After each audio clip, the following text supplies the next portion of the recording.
There we go. Hey, what is up, everybody? Welcome to the show. This is, what is this already? Session 14 of the Strife Aradiel. Mercy, what is that? That's right. Our viewers here know no mercy, and at this point, I don't think the players expect any. As you can see, I did upgrade a little bit. Finally, got some Bluetooths, so I don't have to wear that big ass thing. So now we can all just let it flow and not be sweating from the scalp over here no more. All right, but let's get everybody swung up in here. Where's that button? Yeah. What is up, everybody? Finvar is going to be out for the night, so we just got the Fantastic Four here, and that's what we'll be rolling for. Anything we need to go over from last session? Last time you guys had, finished off a bit of a murder mystery that you found yourself wrapped up into, and at this point you're moving on towards the bigger city of Haarvik, where kind of moving on to the next leg of the journey here. Now everybody did level up from there, so we're going in with some fresh level 5s. I'm dieting, y'all, so if I say foods by mistake, just ignore me. What is up, Bonus Milk? How's it going? Thanks for coming through. We're doing good, just getting everything started. Thanks for coming through and checking it out. So, I believe you were giving us the reminder, Jasper, Ira, and who else has inspiration from last session? That would be Jasper. Ira and Jasper. All right, so Ira and Jasper have inspiration from viewer channel points last session. You just like, hey, that's all right. That's all right. Hey, I need to catch up on YouTube. I've been working hard, y'all. I've been doing a bunch of extra hours, so sometimes time's been really cut short for me. So I still got to go and upload, I think, the last 2 sessions to YouTube. But other than those last 2, then you should be able to go over and check out. If you missed any of the previous ones over there, I think they're in the VODs down below too. I know, Plem, it's the worst. Not to mention, Plem knows the struggle, right? You know, because I know you've been playing some stuff. Right now, I got frickin' Borderlands 4 just came out, and I've been struggling to get some time in on there too. And then you got Diablo 4 just had the new season start, and I've been struggling to resist playing overdoing that. Yeah, so y'all. Focus. All right. Anyways, so why don't we go ahead and set everything in, just kind of repeat a little bit as you guys had approached before. Now, cut that one out. Now, again, as you all are approaching here, you had reached these stone walls of Haarvik, which rise high above you. There's many gates teeming with traders, travelers, all moving freely in and out of the city. Beyond them, narrow streets wind between these tightly packed buildings that are on this slope, going no more than 2 or 3 stories high, all of them pressed together, going down the slope, descending towards what is essentially the heart of the city down there, the renowned harbor that commands the entire shoreline. And from there, I don't know if you guys can see that, but I just rolled a nat 20 in my port and dive for the day. Ooh. It seems they're not showing up on D&D Beyond. not showing up again. I don't know what's up with that. I can see them in roll 20 though. I know. I'm gonna have to switch over where I'm capturing that from. That's good. All right. So. Yeah. So with that, you guys are free in the city here, reaching this new place. Now, just a reminder for anything actually bringing you over this way. Now you have received the letter from the wizard Alor Vaughn, renowned wizard of sorts, who's called to meet with you. You also have something of an audience ready with the who would be the lord, or more appropriately the jarl of Haarvik, having sent him some letters and a little bit of a understanding of meeting there. But other than that, adjustment to my earpiece because it is Riding in on our new horses. Riding in, that's right. That's right, can't forget that as well. You guys did get those horses that you're approaching in on. Alright, so what is everybody's doing. What's the plan from there? Well, gentlemen, what say you? I was thinking maybe stock up some potions real quick. And then I'm good to go. Maybe find another bag of holding too, if possible. What time of day is it, by the way, when we arrive? By the time you guys are reaching the town here, or the city, it is essentially the mid-morning, no later than 10 o'clock or so. The first rooster has long since crowed, but the day is only just getting started. And Ira, making your way in there, does come across just a random copper coin in the ground there.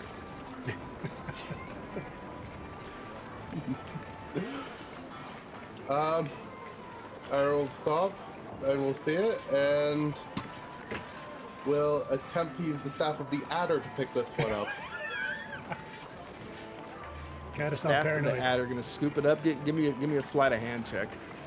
Sleight of hand. Okay. 19. 19. All right. So scoop it down, kind of using the top of the staff there with the mouth slightly open to clasp under the ring and pick the coin and pick it up. Looking at it, seems to just be a basic copper coin. One coin richer. All right. And then what is everybody doing? Where are you guys? How are you moving through the town here?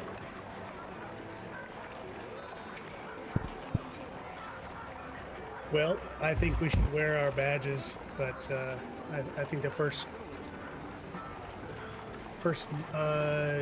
order of business should probably find a place to stable our horses and maybe potentially rooms for the night, and then just sit down and decide whether we want to go talk to Aylar Varn first or go talk to the Jarl first.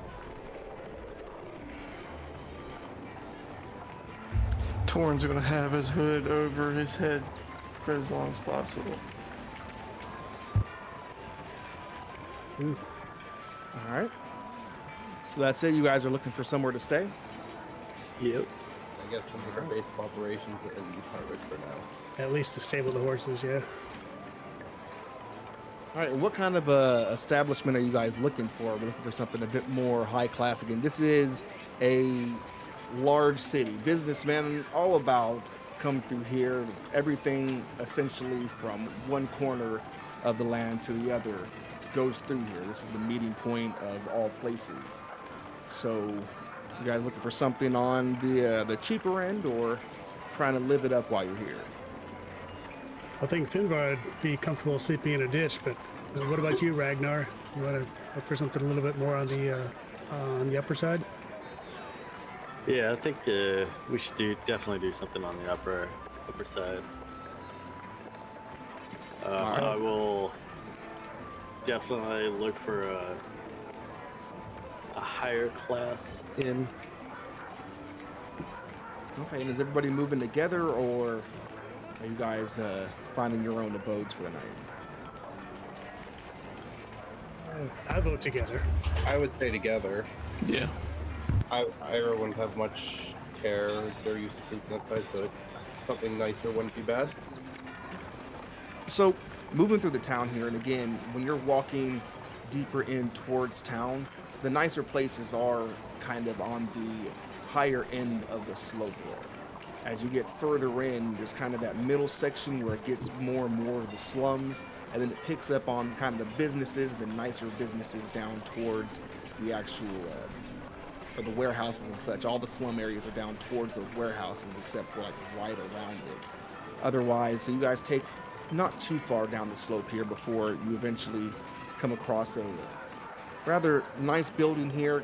Comes up straight, more narrow, but going in deeper, a little place hanging from the sign there says the Long Puddle. DM, sorry for the interruption. As we're walking, I just wanted to edge my horse closer to Torn.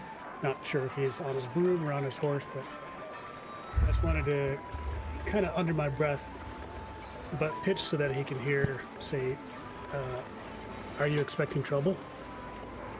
Just trying to avoid it.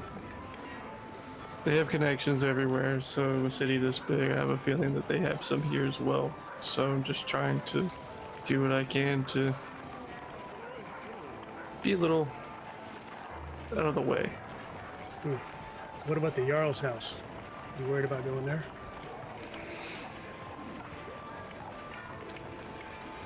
A little bit. I mean, I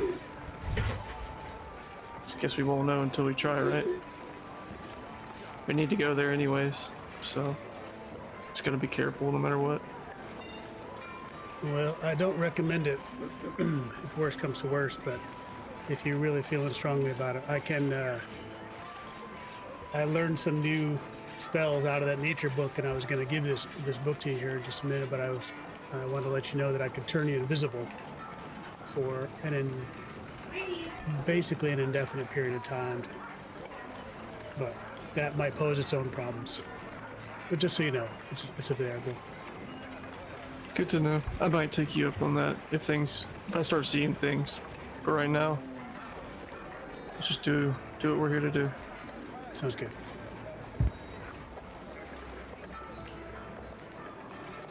All right, so you guys are kind of trying to keep it low key, preparing a little bit if need be. Some backup Hood plans. up. Hood up, sticking as much as you can towards the shadows there. But to this time of day, from everything is sloping in, the sun itself actually comes in from over the hillside.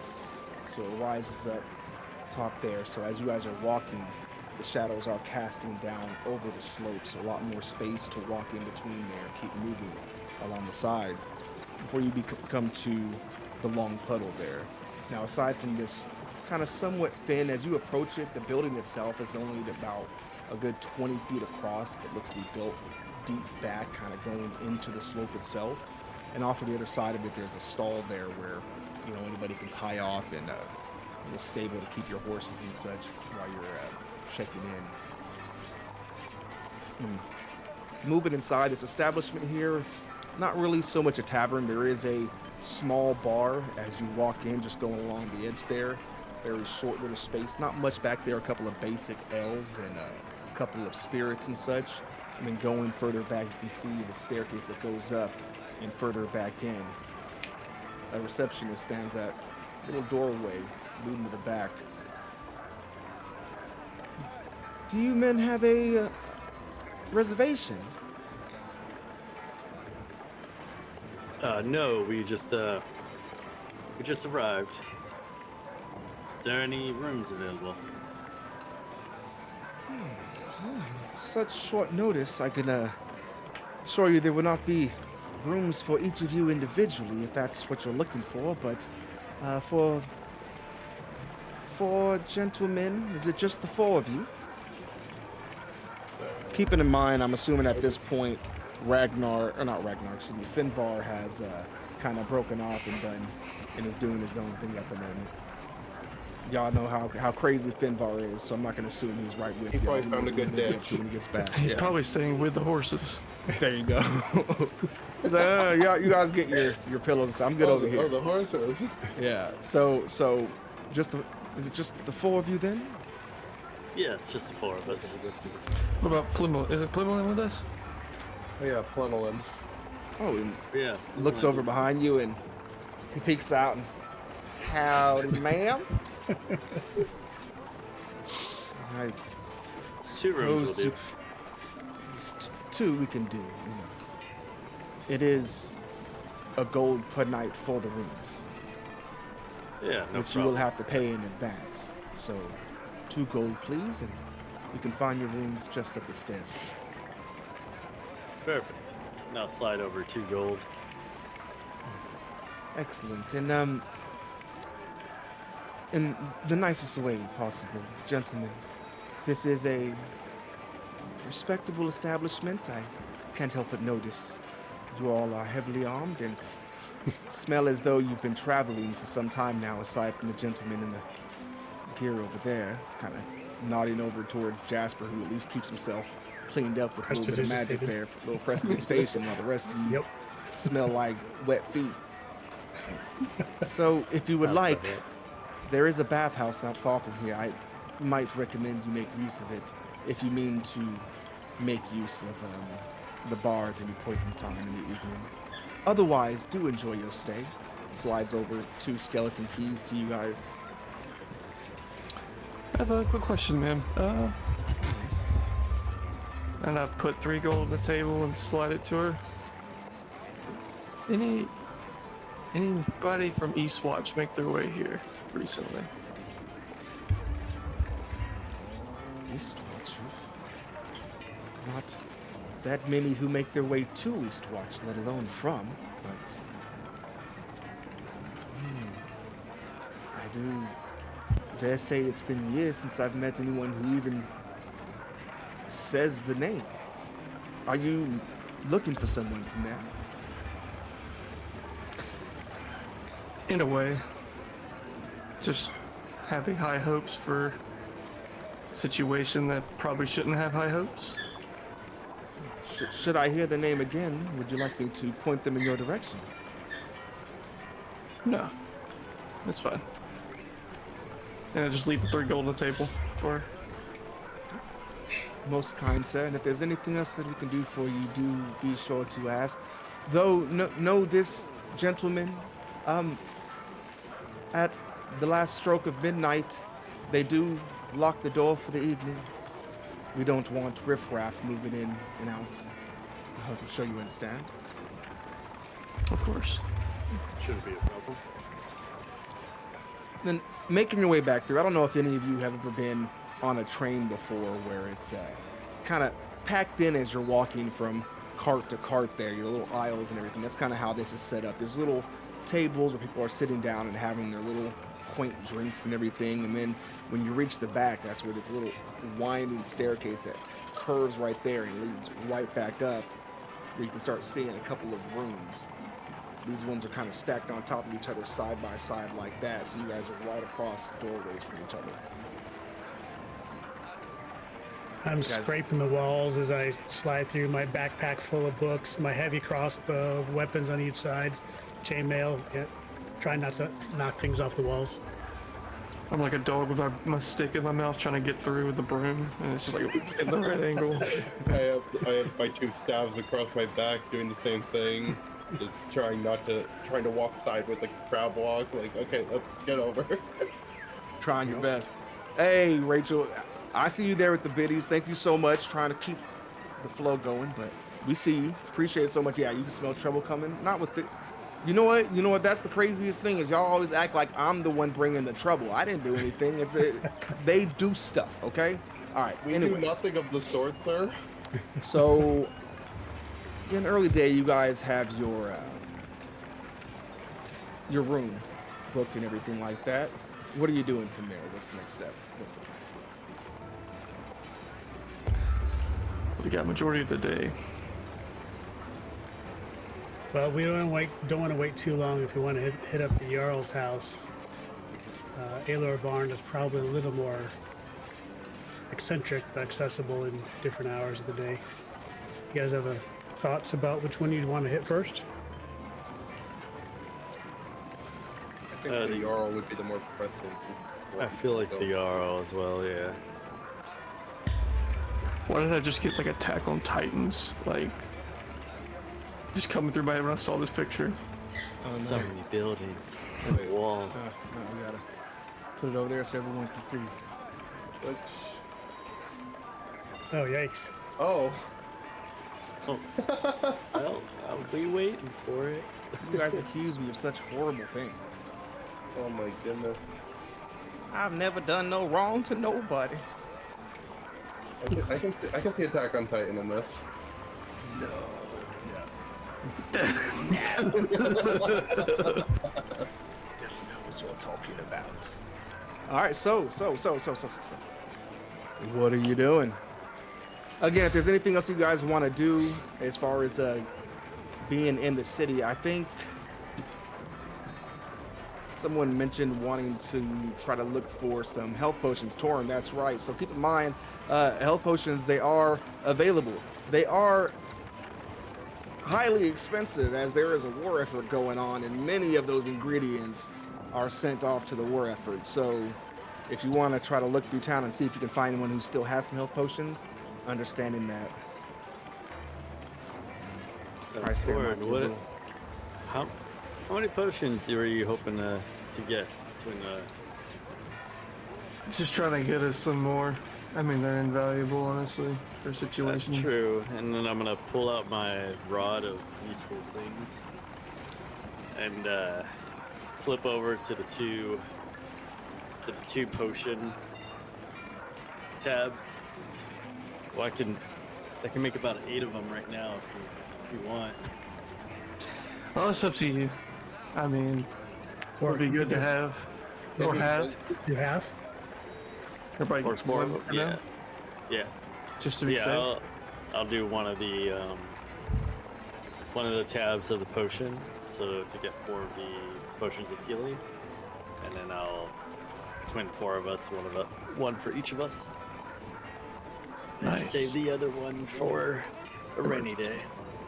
Is there any other? I mean, Jasper, would you know of any other potions that maybe would be useful for us? Maybe we could benefit from? Well, I'm sure plenty. If we could find a good arcane apothecary. I think there's some that make us a little bit more dexterous, and there's some that make us larger and smaller. I think the larger would definitely help. But we also have that potion of, in party inventory, we've got that potion of fire breath. If someone wants to claim that. It could be useful in a situation. I just didn't know if there was anything in particular anybody was looking for that could maybe help quite a bit if we need to get in combat someplace. I have spent all my money on spells, so at the moment, I'm out. Well, maybe at least thing we can do is maybe trade this bag of holding for another bag of holding. That wouldn't be a bad idea considering. Since I blew up the last one. I wasn't gonna say names. That's actually a great idea because this one is bound to explode on us shortly. Sounds great for. Or do we just leave the stuff in there? Because I think there's some cannonballs and a giant halberd in there. I believe I was holding it last, so I'm gonna reach in and try and pull something out because I remember last time I had some trouble with that. To see how plausible it is that we do get all our stuff out.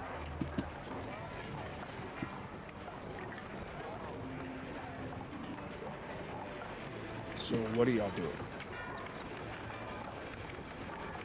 All right. So I think we wanted to go to the Jarl, but on the way, we wanted to try to find an arcane shop to replace our bag of holding.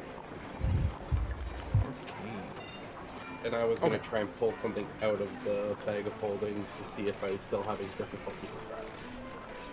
All right, what is it you're trying to pull out? One of the cannonballs for Torin, just to see if I'm able to get it out of there. One of the cannonballs for Torin. By the way, Torin, do you still have that? Did you get that blunderbuss back, or did you trade that in for? I did not get it back. Yeah.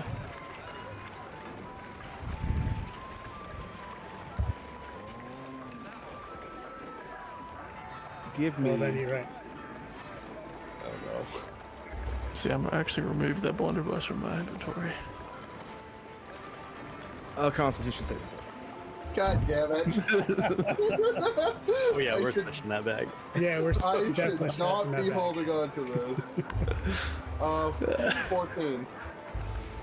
14.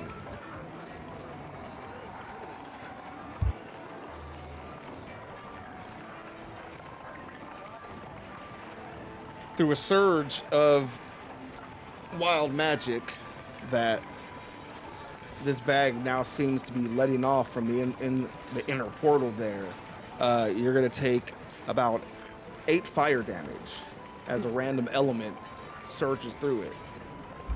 You get the ball. You pull your hand out. The ball's hot, but Okay, maybe just leave the stuff in there. They can have it. We'll add it to more, so there should be 4 more cannonballs and the Night Tyrant's halberd in here. They can have it. They can- At least I'll take the one cannonball. Maybe I can make more in the future. All right, I'll leave it to you then.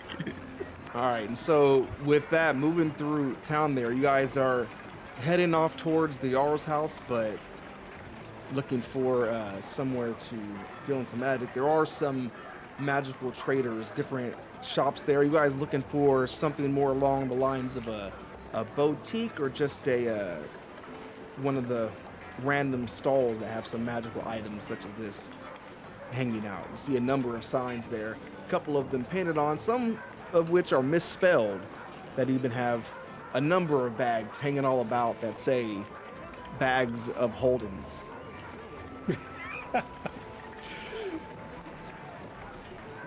I'll lean over to Ragnar and say, "Hey, I'm looking to you to have a discerning eye, but maybe I can take a look at the item and inspect it to make sure it is what it is." Do you need more maybe gold, I Ragnar, to buy it? No, I think I should be fine. Well, I think I burnt the last one, so I think I should probably pay for it. I can take some in as well. That would be nice. I'm gonna go to the one. Looking at these stalls, I'm gonna cast Detect Magic. And looking at the actual bags of holdings, discern if there's actually any bags of holding. So casting Detect Magic, you don't detect any magic off of basically any of the stalls here except for little random bits. One particular merchant, you do detect some kind of an enchantment spell permeating around him. Otherwise, nothing else magical at the stall. The person itself. The person himself. But you said there's a boutique option There as is, well. yeah, there is a bit of a nicer boutique that you kind of. Yeah. The way you guys had swerved, it's a little bit back up the hill from where you guys had passed by it before reaching these stalls here, but not too far back. Give you a few minutes to run back that way if you wanted to. Yeah, I'll let them know there's no bags of holding here. That guy's got an enchantment on him though, and like I have my whole body around and just like point right behind me. This guy has a big poofy hat, literally these big, like handlebar mustache twirling over. Nice. Should we go to the boutique or should we just deal with it later? I'd say it's worth asking to see how much it's going to cost, but we can decide then. Yeah, I mean, if it's not too out of the way, I guess going to the boutique. All right, so it's really not that far back. Maybe another 10 minutes running back the way you guys had came. The worst part about it, it's not really even less far than that. It's just it's all uphill. So gotta give a little bit of a jog there before you guys get back to it. It's a nice little shop there. There's a couple of items in the window. Looks like not too much foot traffic going in and out, but there is a older gentleman saying in there, one monocle, one rolled up kind of cigarette, leaf cigarette in his lip there, sitting inside cataloging some strange object that he's holding over by the counter there. Who's going in and who's approaching? I'll go in, and Detect Magic lasts 10 minutes, so would it still be up as I walk in, or would At this point, it's kind of dying as you're actually walking in the door, but when you were approaching, at that point, you were still within the range there, where as you were getting closer, you could feel, like, first off, just running through this town here, this city, there is magic all around you. There are magical things. There are you can see little methods, little dust methods who run back and forth through the streets there, cleaning things up and collecting trash and things like that. You can see little fairies that go by and collect things off of window sills, wiping stuff off and collecting little cups of beer that have been left behind for them before they zoom off again.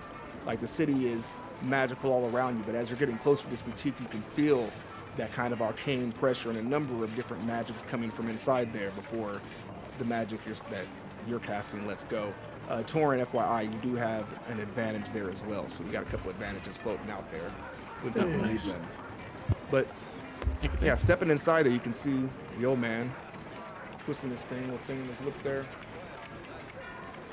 I'll let Ragnar talk, but I'll go in next to him to help out with investigating Yeah. Arcana checks and stuff.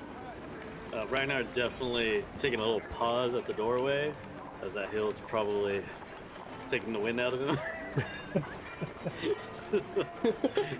Ooh, okay, hold on.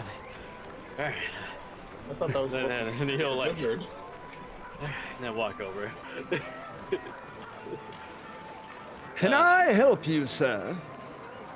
Yeah, we got any bags of holding? Bags of holding. Very basic needs, I see it. I may. Are you a true customer or are you coming to window shop? Maybe come and pick it up later. Ooh, we don't deal in such nonsense, but we do have what you're looking for if you have the gold. Yes, I have the gold. What was the spot we're staying at again, Jasper? Oh, I forgot the name already. I don't think that. I didn't write Oh, it down. no. It's the long puddle. The long puddle. God damn it, I actually was gonna say the long lake. Yeah, just not used to the hills, but just coming over from the long puddle right now. That's where we're staying Respectable at. establishment, if not a little poorly named, I should say so. I suppose, agree with that. well, if it is a bag of holding that you're looking for, then you can certainly oblige. And again, I assume you have the kind of looks you up and down and looks between you and over at Jasper over there. 3,500 gold for the bag. Seems fair to me. Oh, please, don't even try that with me. I know it's not even anywhere near that amount. No need to be so rude about it. If you have a counter offer, then feel free to make it. What are you able in your squalor to part with today, sir?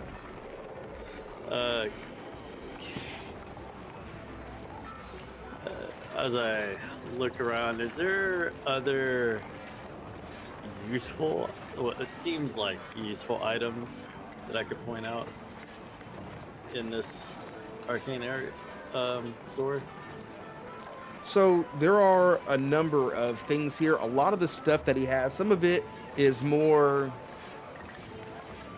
This is kind of a bougie boutique. So some of the things there are a few things that look useful. You recognize one item that's labeled up on a wall there. It's a whip of extending. It's a whip that can essentially extend longer than its normal reach. You know, little whatever things like that, but a lot of it are artifacts that who knows what the real usage. Some of them is probably part of some kind of ritual that has long since died out or something that he's kind of just collecting and stuff. Most of this stuff will probably never sell, but you do see here or there on one wall he has hung up there an immovable rod, which is a very not common but a recognizable item sitting up on the wall. He does have another bag hanging up over on another wall there in a case. Looks almost like a bag of holding, but something a little bit different about the design, the etching on it, and kind of the tone, the material. It looks very similarly built, but a little off.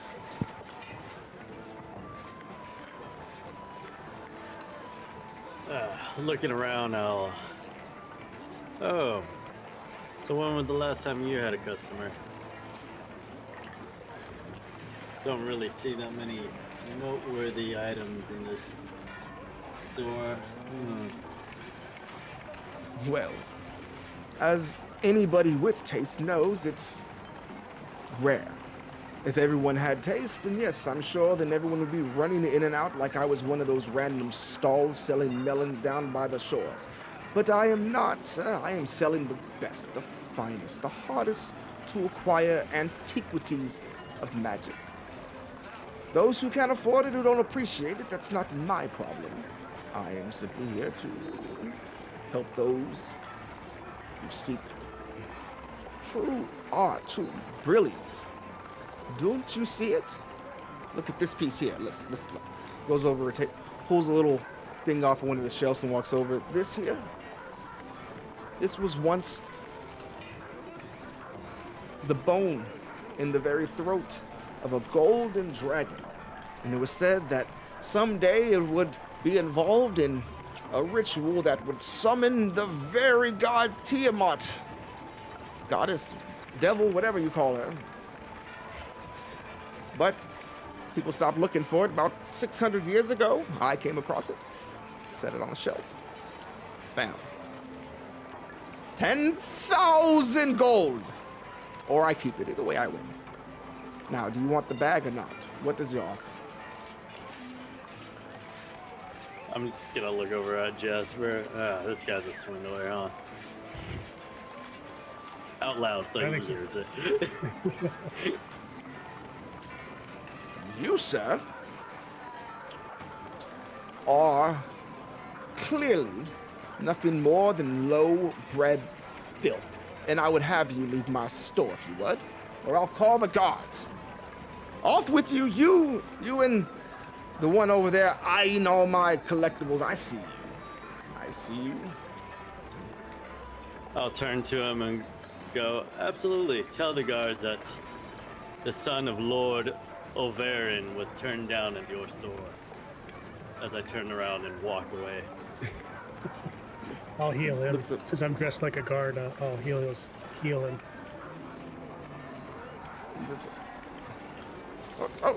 Sorry. I had no idea. I can see it now. Your father's been through here before, and you're the spitting image of him, I must say. So you were saying, bag of holding 3,000 seems like a good price, I believe.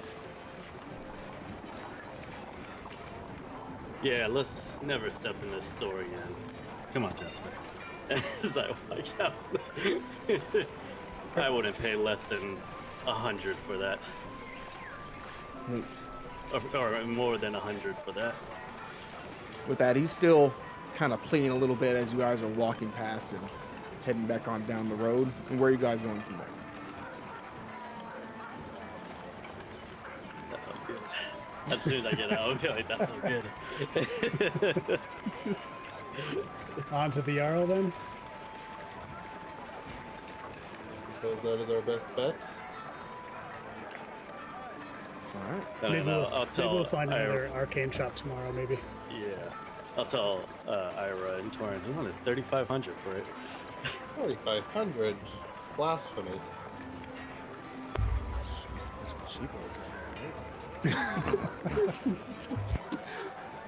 Could have right, offered so- a trade. It was like a working bag of holding. We just wanted one that looked better. I'll get our deception checks. I mean, I could go back in there with it, but no, I already did the thing. Maybe later. Maybe later. Yeah, Maybe me or Torrin can go in there and attempt. So, with that, unless you guys are going off elsewhere, just let me know, interrupt if you need to. Otherwise, heading back off a little bit further down the slope here. Now, the actual Jarl's home is more towards the middle, almost the exact middle of the city here. It's large, it's on a kind of shelf that hangs up from the slope. It's a fort built around a hill overlooking the ocean with a large manor built on top of it. Approaching the guards' gates there. And who are you lot making your way through here? Don't recognize you. Do you have any business with the Jarl?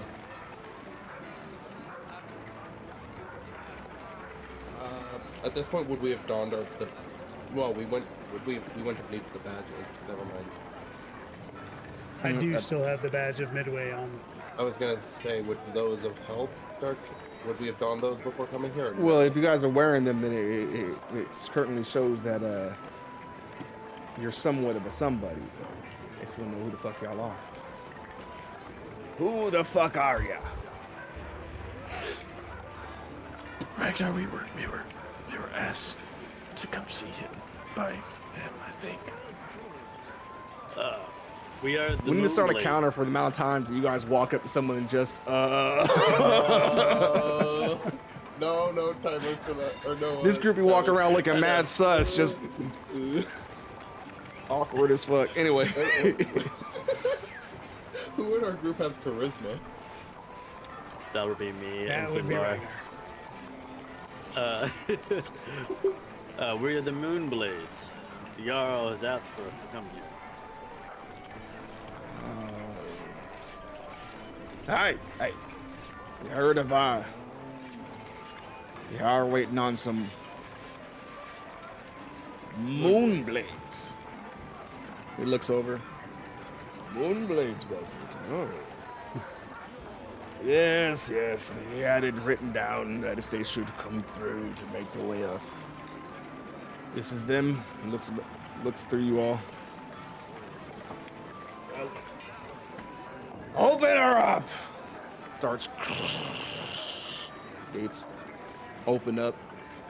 Heading inside there, it's just not really soldiers everywhere. There's one section where there's some guards and such kind of training over there, but otherwise, it looks like a lot of bureaucrats standing around inside of this fort, people arguing over stuff, people in togas, which oddly aren't even really in style in this area here, but just these guys who are kind of dressed and so out of place and up their own ass, sniffing farts. Politicians, y'all. It's full of politicians. And then making your way further up the hill and up towards the manor there as you approach towards this. Now, stepping up, there is a statue of a mermaid over a fountain right out front there.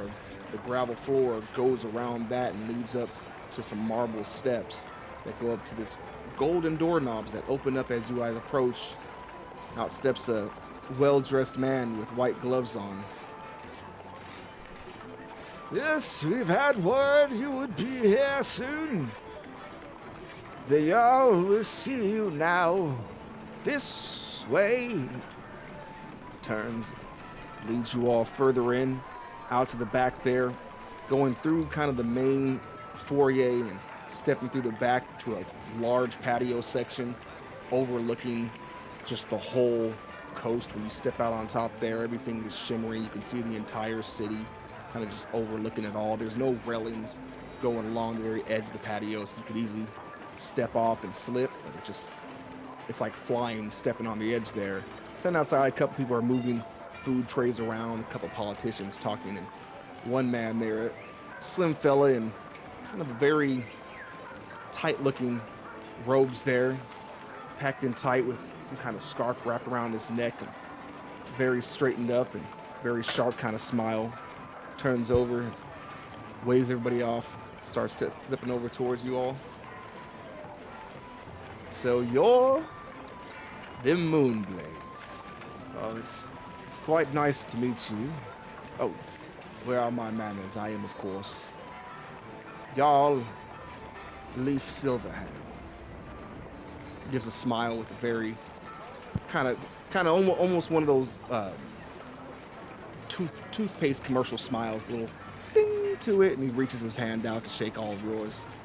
Oh, it's fine. We're much more laid back here.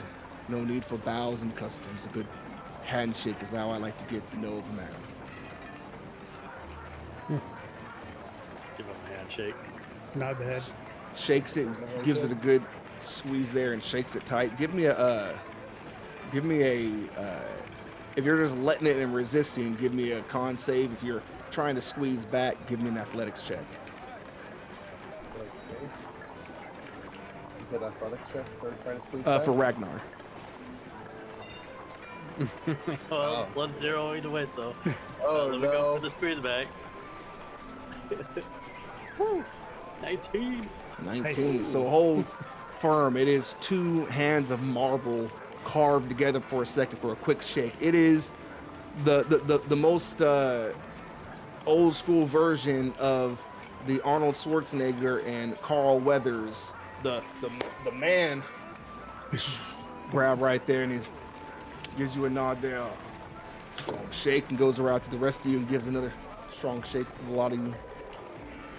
So I got your letter, and I'm gonna be honest, it's a good thing it sounded a little off. You see, I had well, had one of my squires read it, and at first, of course, having sent it, I'm sure you know the magic on there is pretty nice. It was saying some rather flattering things about the old windbag who was running the town over there. I happen to have already met that man before. I had to appoint him to a spot, and if there was anything I knew, it was that that fat piece of shit was worthy of no flattery. So, had to check back and read it myself, and sure enough, there were those true words. You guys held nothing back, did you? You certainly made the man the fool. No worries. I did already send somebody back there to replace him. He's proven himself less than worthy of his position. And he's, by now, out there chopping away at those same trees. But that's not what we're here to talk about. I understand that you all are here to meet a certain somebody. Caught a little wind of that. Originally, I just wanted to meet you all and express my appreciation for the hard work that you've done so far in my region here. But I did happen to hear through some reputable sources that you all also have a parlay scheduled with the wizard. Is that true? Yes. I thought as much. Have you met Aelor Vaughn before? Only by reputation. Well, I will tell you this. The man lives up to every ounce of that reputation. Friendly as can be. Just, he's like meeting, not your grandfather, but the favorite grandfather you can meet of. You can think of just a nice old fella, always meaning well. But meaning well doesn't always mean knowing what's best. And I'm here to say that I think in his older age that maybe the old man might not always know what's best. But based off reputation alone, his word is worth as much as all the gold and silver in the lands. Hell, he's given me amazing advice more than once. Hell, you can look what we did with it in this city. I mean, everything was struggling at first when my family took over. The man's been around so damn long, he's been advising people since my grandfather's grandfather. But with age, sometimes we'll get stubborn, and I think it's just time for some new direction. So I have some certain dealings that I'm looking to take part in, and the focus is, of course, ending the war. It's got to be done. I mean, I want to bring all of our brothers and sisters home. It's enough. It's too much. And I think he knows how to do that. But he's holding something back. The council has something set up. We're looking to move along together. And I do feel that he's holding some information back. If you could just let me know after you've met with the man.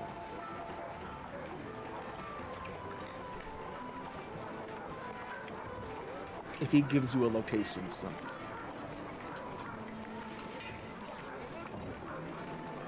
That's all that I ask. I would like that location.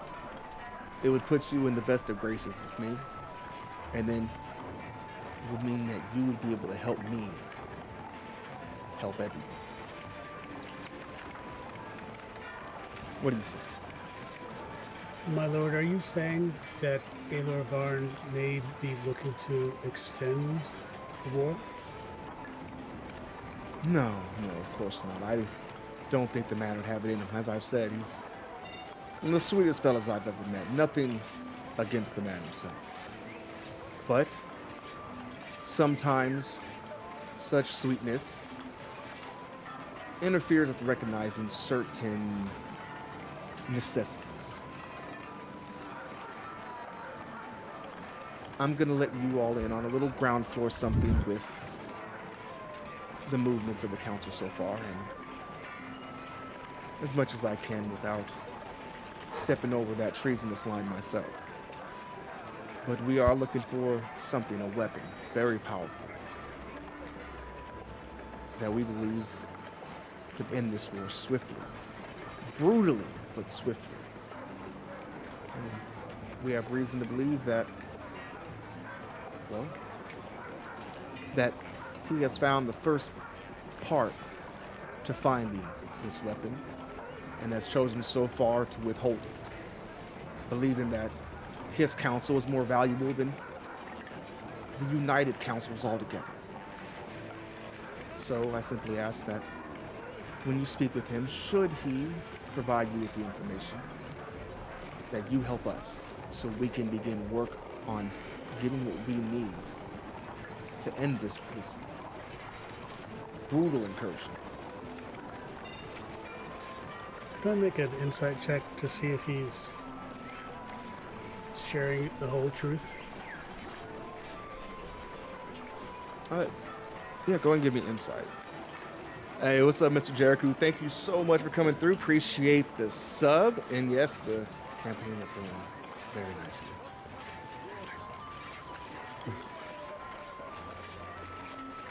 I'm going to use the inspiration that Rachel gave last session to re-roll that too. And that would be a 22. He definitely does not seem entirely sincere. You don't get the feeling that he's outright lying, more like he's twisting the truth.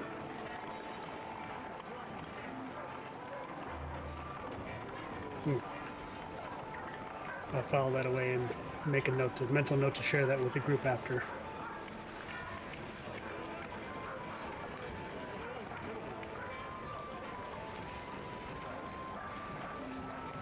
I've read Aelor Varn's biography, and it did mention that he, many times, his autobiography mentioned that he prides himself on finding ways to a favorable resolution without weapons, without direct conflict. I'm sure that's coloring his thinking now. Has he proposed something to the council and to you that can end the war without conflict, without damage? He's proposed a lot of things. Some of it's boiled down to no more, as much as giving up some section of our own land to appease the Calrathians so that we can have some more peace. But I've explained time and time again, many have. To do such a thing would only cause them to ask for, to demand more. See, as you said, he is a pacifist, and I can respect that. It takes a very strong man to refuse to dirty their hands on those weaker than themselves. And when it comes to him, there are very few who don't qualify as weaker than the man. But to take such stubborn beliefs and blanket them over everyone else, to remove the options from everyone else, it's arrogant is what it is, honestly. And that is, I think, in many ways, the best word to define the man is arrogant. He's great, he's wise, but beware a wise man who recognizes his own wisdom.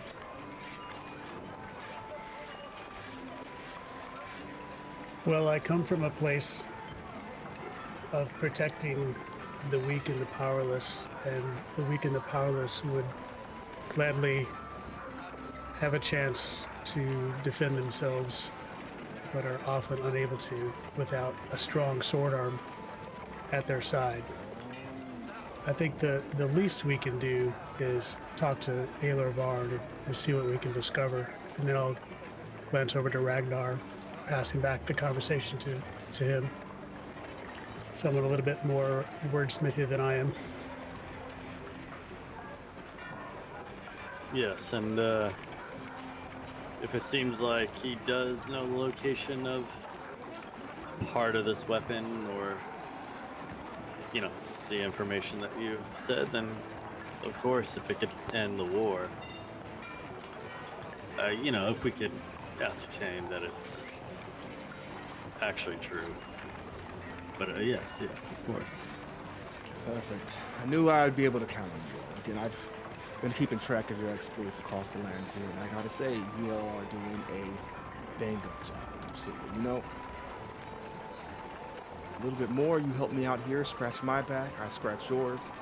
Well, pretty soon, you all could be captain of the guards right here in the most powerful city. I won't tell some of the others.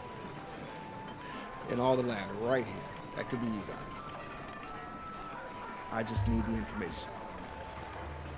A lot of people are counting on it, but I think we can count on it. I do get that feeling.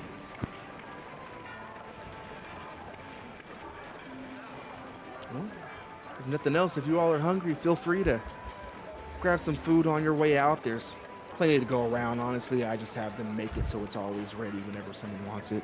People always coming in and out trying to make deals in town. It never ends, but I'm sure you all know that. You look familiar to me. Have we met somewhere? Pointing over to Ragnar. Pretty much doubt it. This is the first time I've been here in Haarvik. I swear, maybe you just have one of those faces, but sometimes I'll place it. Anyways, so What species is he? he is an elf. Oh, he is an elf. Oh, He is an elf. okay. Okay. Jarl Leaf Silverhand. Yeah. Yeah, I guess that makes sense. I didn't even think about that either. Yeah, I did. I didn't think to say it, so that's on me. And there is a memory trigger over there in the floating around out there. So I think I will take this. Probably as a young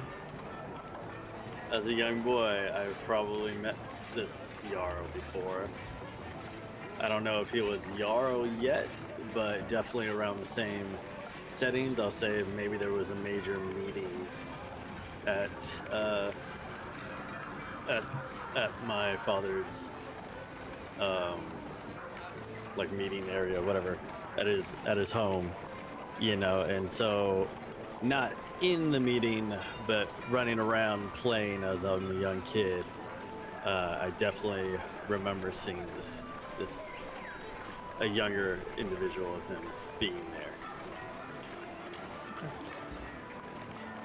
So, as you were younger and would see him around there, again, he is an elf, but relatively speaking, he's an elf on the younger end there. He was not yet Jarl when you had been through this way. His father was, in fact, and even then, you recall back to him being very much someone, if you ever met somebody who has their eye on politics later on, very friendly, always doing stuff, but so determined on their career goals, can never tell what's sincere and what's not with them, really. They just, the way they function, the way they move is always in the direction of forward for their career.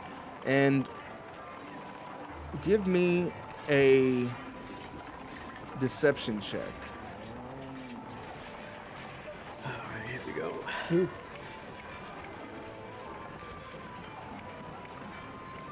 15. The +8. Oh my god. Yes. Yeah. So, with that, you kind of looks over at you as you have a memory of staying, in fact, in this manor one time as you all were visiting through the area there and coming across him arguing late one night in there with his father.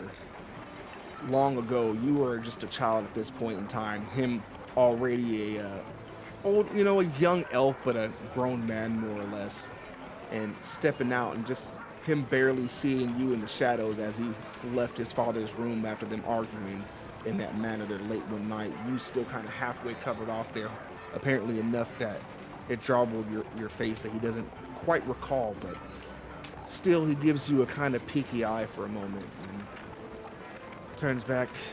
Well, again, lots to do.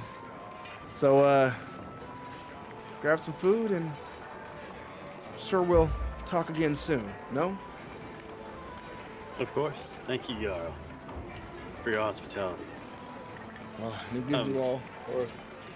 a little bow DM, there. with that memory trigger, can I...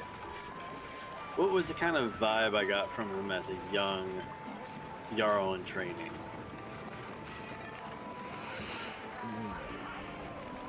Give me insight, but I'm gonna give it, as you were kind of out there again, sitting out there listening to them and everything like that, do it with advantage on an inspiration check. On insight, right? Yeah. 13. 13. So, you recall he was, in that moment there, again, anybody who would say they knew him when he was younger would all refer back to that very friendly, very outgoing, very kind of never breaking character kind of persona that he had. But that night, as you had heard him arguing with his father, he was enraged. He seemed to be kind of that person who, to where everybody else saw him as Mr. Fantastic, Mr. Perfect, his father clearly did not from the way they were talking, and that seemed to just enrage him. It was never quite enough. Everyone else would see him as perfect, but the father would just find faults in everything, and he was just an angry guy when he kind of let that persona down, which is one of the few times you are unknown, unbeknownst to him, one of the few people who have actually seen him with just, besides his father, with just no guard up like that.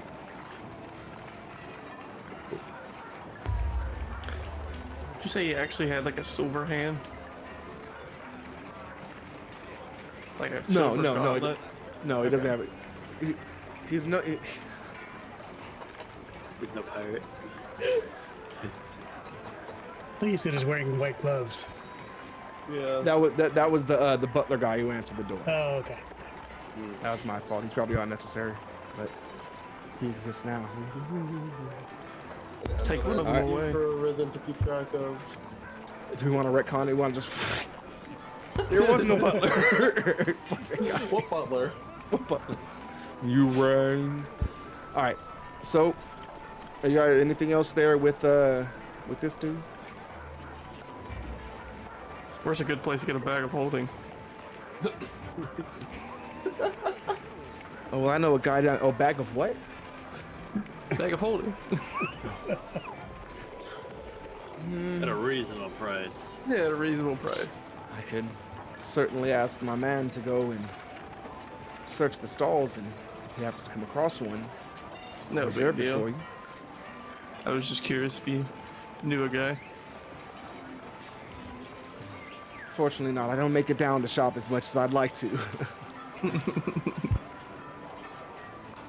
Well, is there anything else I can do for you, gentlemen? No, thank you for your hospitality, Jarl. Absolutely. You all have a splendid time in Haarvik. And with that, as you all make your way back out of there, then kind of the butler guiding you out and closing the door with his white gloves on. Goodbye. And then making your way back into town. At this point, everyone's going to be heading, unless someone plans on something else, I think you guys are going to be heading over towards to speak to Alor. But we are going to.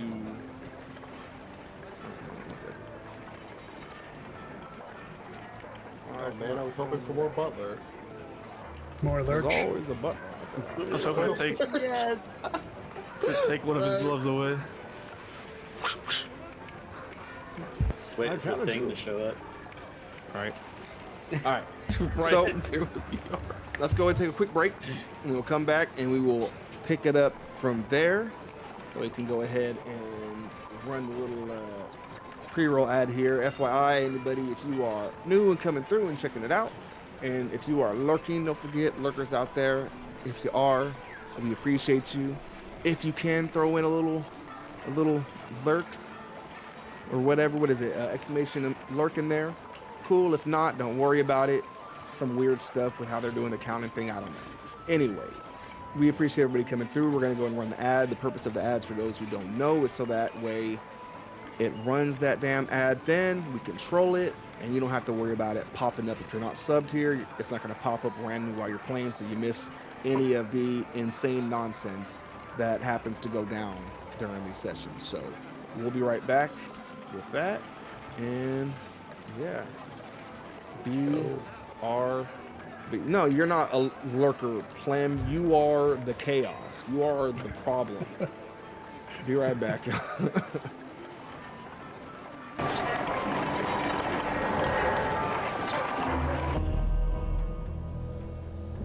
Yeah, damage yours was Hey, called. everybody, we are coming back. Sorry, we got to asking a bunch of crazy questions. Oh no. Hey, Rachel. Hey, I see you there. I see you over there letting us know, hey, I've got bombs, y'all. I've got bombs. Evil. All right, so let's go ahead and just swing back into things. I don't need to run my mouth too much. Thank you, everybody, for coming out. Hope you're enjoying it. Hang around. Follow. If you like what you see, subscribe. We're having fun. Let's go. All right, so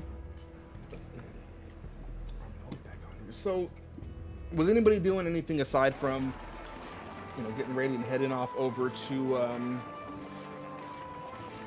meet with the wizard? We're off to see the wizard.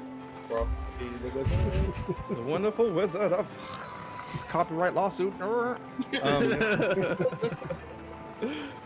right, so anything? Nope. Nope. All right, just want to make sure before we get things started here. We need the calm before the storm, though. The calm before the storm. Yes. I'm just thinking of ways to blow something up. Corin, you just That need to fire your sounds- blunderbuss and you blow something up. About right. Ragnar, I didn't realize you were so skilled in the. You have a silver tongue. Guess I'm getting better as we go. You and Finbar should be our spokesman all the time. All right, so now at this point, you guys are making your way back through town, heading off over to the Wizard's Tower. Now, tower is a very generous word for the residency of the wizard Aelor Varn. A waist-high wall encloses this terraced courtyard where rare and unusual plants from distant lands thrive in careful little clusters. And the garden's far edges rise. At the far edge of the garden here rises this so-called tower. Narrow, round structure, no more than 3 stories tall. And sitting out front there, a little pond in the middle of the garden there, Aelor Varn. And he is the very image of a wizard. He is an old elf, long white beard spilling over his green robes, topped with a wide-brimmed hat that rises to an unnecessarily tall point, sits on a stone bench feeding ducks that gather in the pond before him as a large tortoise makes its way from the pond and rests beside that old wizard.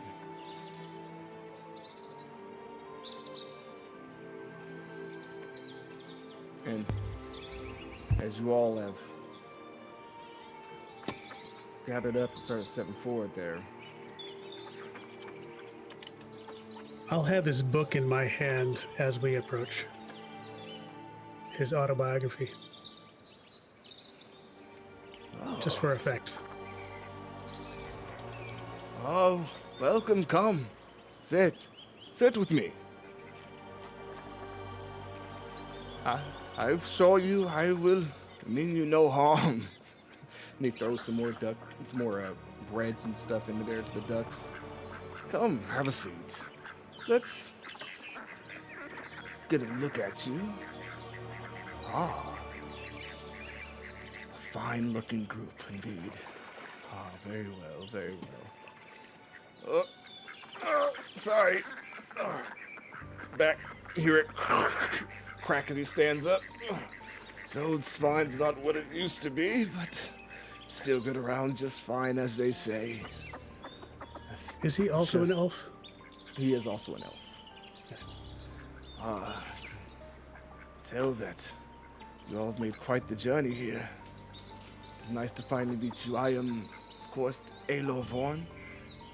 I can see one of you certainly has known some of my tales there, pointing over to Jasper with his book. Wrote that one many years ago. Hope that I don't let you down living up to some of those tall tales in there. Would you all like a cup of tea? Gladly. Oh, excellent. He turns around and waves his hands a little bit, and you can see a little tea tray come floating over as long as a little table, and pretty soon a little section there, benches and all that set up, little chairs, little crumpets are set out. You know, I know you've all been out there in the wilderness for some time, and I am one who very much believes when you get a chance, you have to enjoy some of the finer things, because you never know when they'll just up and be gone. Isn't that right? He starts himself pouring wine, or glasses of wine that he starts setting out and about there. We said tea, but what can I say? Like a little drink in the morning here. Tea later. He takes a sip. Nice kick to that one. While he's doing that, I wanted to take a quick look around. Are our surroundings entirely maintained by magic, or are there signs of actual, hand-on rake and hoe maintaining the garden? So, as far as you've seen, there are certainly equipments lying around here, but not like large ones. A lot of little hand rakes and such. Looks like the only thing that's moving around on its own, as if carried by some kind of unseen servant, are more remedial things, personal tasks for him. You can see off one point of the pond there's a little rock scrubbing a robe inside there. Things for him seem to be being done there, but nothing related to the gardening is moving on its own.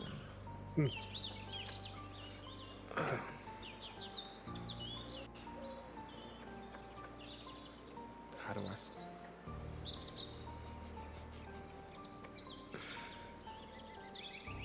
Rachel, you're evil. You're evil. Technically, see now we're accumulating it. See, now we're setting stretch goals. She said, I did one earlier. Here goes 3. Now they're like every. You're the worst. You're so disruptive. Just. All right. We'll get back to that in a minute. All right. We will keep that. Since it was consecutive but not together, we're gonna use that as our excuse to put that kind of in the queue there, so we can keep things moving here. Now, I'm sure you're all wondering why I've asked you here. It's for one, just to let you know that you have gone noticed. I know that you all went through some nasty things in that town of Steelmere. I had some eyes on the situation, and, well, as it turned out, some not so great things were stirring. But as it would happen, by the time I found out about it, your group had pretty much all but cleaned it up anyways. So, good job indeed there. It's very impressive. I'm sure you all fully grasp what you had kind of bumped into, but Nonetheless, you arose victorious, and with that I sing your praise, absolutely. But what that also means is it's drawn your attention to me. And the things that grab my attention are things that have great purpose. See, he looks around a little bit there, looking at some of the birds up on different tall trees there and such. One moment, please. And he gets up again, walks over, comes back a second later with his staff, sits down, taps it 2 times on the stone there, and there's a little that seems to echo out. And you see a couple of different birds fly off from the trees there, and as they fly, some kind of magic seems to break up as they poof into dust and vanish there. Rachel, you are evil. What are you doing? Why are you doing this to us? Why are you doing this to us? And he vanishes off there. She said, this is happening, y'all. And with that, as a matter of fact, see? But you did it at a very particular moment. So, as these magic things puff out, apparently, as you can tell, familiars that seem to be doing some eavesdropping here in this old wizard's little oasis. And with that, just as that ringing sound was halfway to its end, you see a little rift open up and find yourselves face to face once again with one of these, at this point, silver road runner SOBs, and it looks over towards a lot of you. The old man with his stick there looks at it, looks at all of you,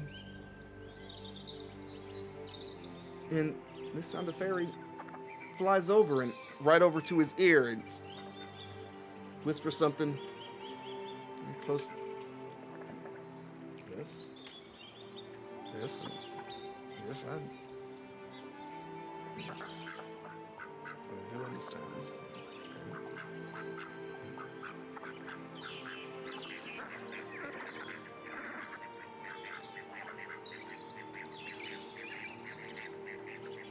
Have you all been recently killing a number of fairies that have been showing up?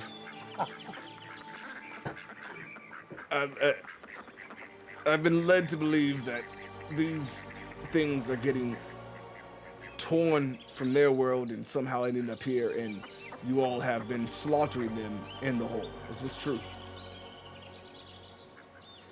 Admittedly, yes, but to be fair, most of them have attacked us first by casting spells on us. Well, if I can be perfectly honest, this was in fact the correct thing to do. And it pushes, can't flick it, can't cause any harm, but he pushes it off there and taps down, a little bubble appears over it, and the thing is banging up at it, screaming something on this little dome thing there. By all means, have at it. You think it's trapped in the cup? Well, Ragnar, do you want to try to talk it out of its treasures, or should I talk it out of it? Sure.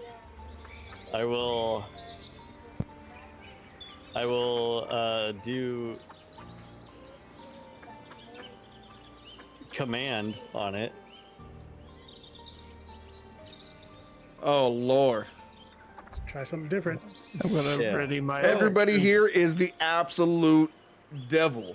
With that, as you're moving over to talk to it, out of nowhere, from one of these trees, some guy you all have just suddenly started seeing drops out of a tree with a dagger, stabs directly through the top of this little barrier, down into it, laughing hysterically, before there's a little poof of smoke around him. By the time that clears out, he's gone. Wow. And meanwhile, the Aloy What has this world come to? Is it still alive? The madness of this world has touched us all. No, all that's left there for a second is the dagger stuck into the stone ground there, pinning this little fairy down before the dagger vanishes as well. The thing bleeds out and then explodes with its magical goodies. Hey, Rachel, you sadist. We gotta change your name on here. That's sadistic Rachel right there. That's the new monarchy. I need you to put in, should be exclamation point D20. And let's see what magical items. All right, F4. Cool. Let's see. Where's my magical chart? I've given you guys way too much power here.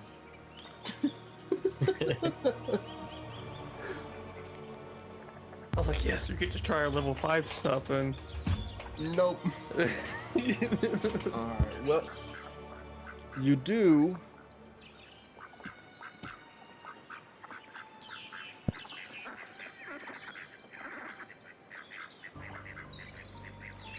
All right. So you guys get 4 potions of healing that drop from it, and 3,800 silver. What economy, y'all? What economy? What economy? I certainly think it's best now that we go inside. In fact, it's getting a little strange outside here. With that, the turtle behind him bumps him a little bit and calm down. We'll be back. And it makes his way inside where he sits back in a chair that's little more than a stool. Seems oddly too small for this large man, this tall man who sits back in it. Now, on to business, as it were. I'm going to ask you all something very, what might even seem out of place or confusing, but do promise to bear with me. Have any of you ever heard of the Soul Forged? I perfectly understandable for you not to. It's one of the deepest, most hidden secrets there are. No. But that, no recollection of anybody, no one would have any knowledge of this.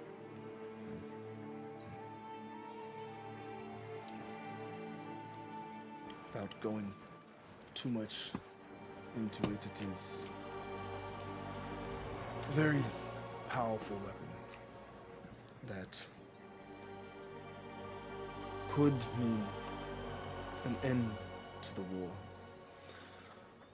Or, far more likely, in my opinion, the start of just more war, as such weapons often are.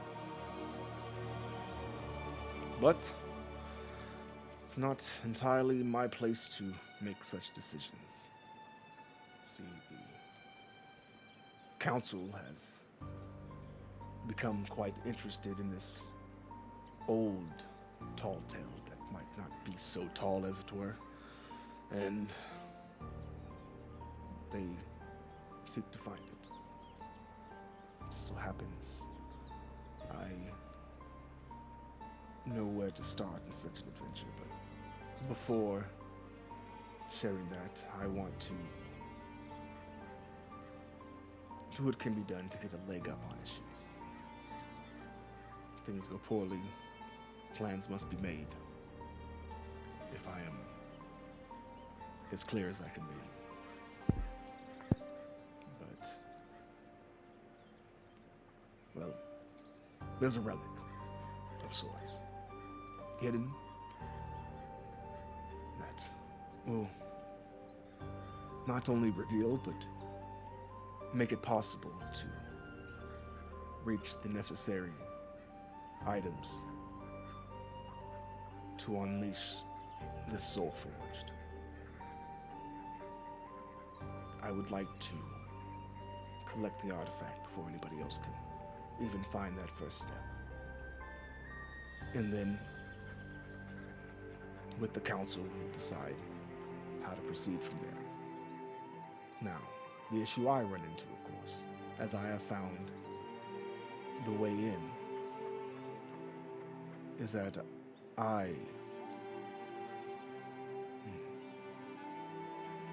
well, I am in fact a pacifist, to a sense. So, going into a dangerous place, I can oftentimes bat away most threats, but on the off chance that there might be something that needs more than a simple screening, as it were, I would like your group to proceed in on my behalf, retrieve the artifact, and hopefully, together, secure the future of the lands here. Not to rush anybody along, but these matches are getting more and more urgent. The wars to the north are getting fierce. As I understand it, we haven't been pushed back this far in more than a year. So, I do need not only your decision, but, well, your readiness now, should it be given.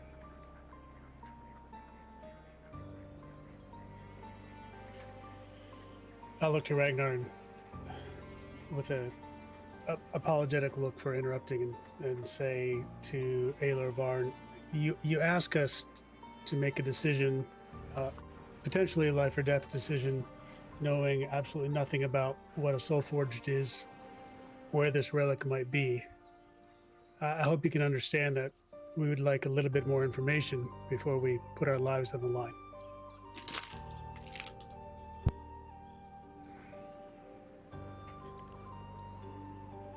It is a reasonable request, of course. But understand that this is no mere bit of gossip to be thrown about. This is information that, in the wrong mind, can be both valuable and quite dangerous to anybody else they may whisper it to. I ask that you come with me now as a means of proving not only are you up to the challenge that I see ahead, but also that I can trust you with this information.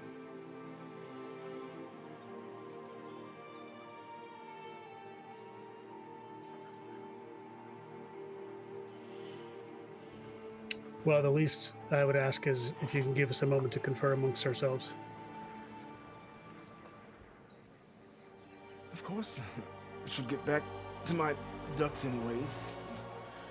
Feel free to rummage around a bit. I don't get out here too often, so it's a bit of a mess, but I'll be out by the pond. It goes back out there, the door opens on its own as he steps out and it closes on its own behind him.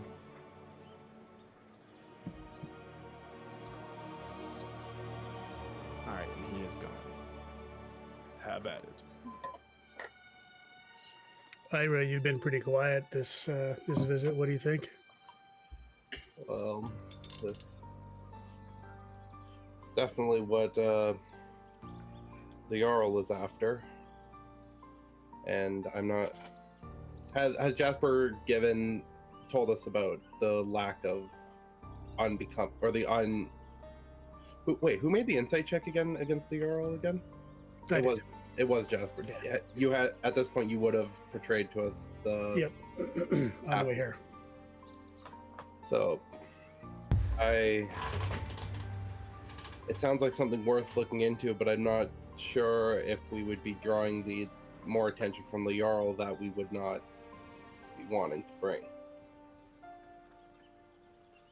Because even if we try to say hide this from him, if we do accept this quest, it seems he does have eyes on us to begin with. It's a good point. Ilarvar knows what we're doing before anyone else in this town. And how do you think he knows that? I'd be hard pressed to believe that he's thrown his lot in with the Silent Shadows, but who knows? What are you thinking, Tori? I'm thinking I can't trust Jarl as far as I can throw him, and I can't throw very far. I wouldn't trust him either. Well, there's a little bit of history that I should share with you guys. Jasper, you may have heard me say something at the shop. That I was the son of a certain lord. And I am, though I've been, in a better word, exiled. I've met the Jarl before, when I was very young. And to the outside world, he puts in his smiles and his good nature, but he's the type of guy that has to get his way. At least that's what I remember. Isn't that all men of power, though? Yeah, this is exactly why I don't really like to be over there anymore. And haven't been trying to get back in politics. I just find it's kind of rubbing me the wrong way. He gets a letter from a random group of people and immediately switches who's in charge. Now, I do recall did put the SS signature at the bottom of it. Or you did. Mm-hmm. So for him, if he really did replace the guy that fast from a random note from random people, but it just so happened had SS at the bottom of it. I don't know if we can trust him, but he did say that he knew before he got the note. He did say that he knew what a buffoon the current leadership was back in Timberdeep. Yeah, Right. That worries me Placed even the more. Lord off of one letter from a group. How many people you think sent a letter to How many people have complained about this? I believe that worries me more. Why would he even put him in charge if he already knew the guy Good point. wasn't good enough to run the town? I think the Jarl has more secrets than this wizard may have. And if, like you said, his autobiography said he's a pacifist, and all signs seem to point to that, I think I would trust the pacifist over a Jarl fighting in a war. Well, I'm torn. You're what? I'm torn. If we, No, Sorry, that's what? torn. Yeah. yeah, if we think about this, on one hand, you know, I've been a guard for a lot of years, you know, before I struck out looking for some answers of my own. But I know that any sacrifice is terrible, but sometimes a sacrifice does need to be made for the greater good. The And greater sometimes- good. Sometimes a power wielded effectively can save more lives than would be lost if that power weren't used at all. On the other hand, I would say that you the three of you are probably saying that the Jarl can't be trusted with the power of the Soul Forged, whatever that is. I would not trust him with it. And who's to say that anyone else can be trusted with that power, or even us can be trusted, even if we can control it? It sounds like a power that's too good to be true. It does. Feels like somebody's watching us. Want to know what this does, and I'm gonna be honest with you guys. I'm a bit afraid that when we find out that a certain someone who's got a hold on me might want it. So, Ooh. there's another. He's already got us to do some of his bidding before, so I wouldn't put it past him asking us to hand him the Soul Forged as well. Well, if you recall, I do know he's a tie to you. There's a But- lot of assumptions being made here. But he also said that he Keeping in mind couldn't. who our DM is here. He also said he couldn't get the dagger himself, so he needs us too. That is true. So I get that you're giving you power, but it seems like he's using us for stuff he needs that he can't get. Mm-hmm.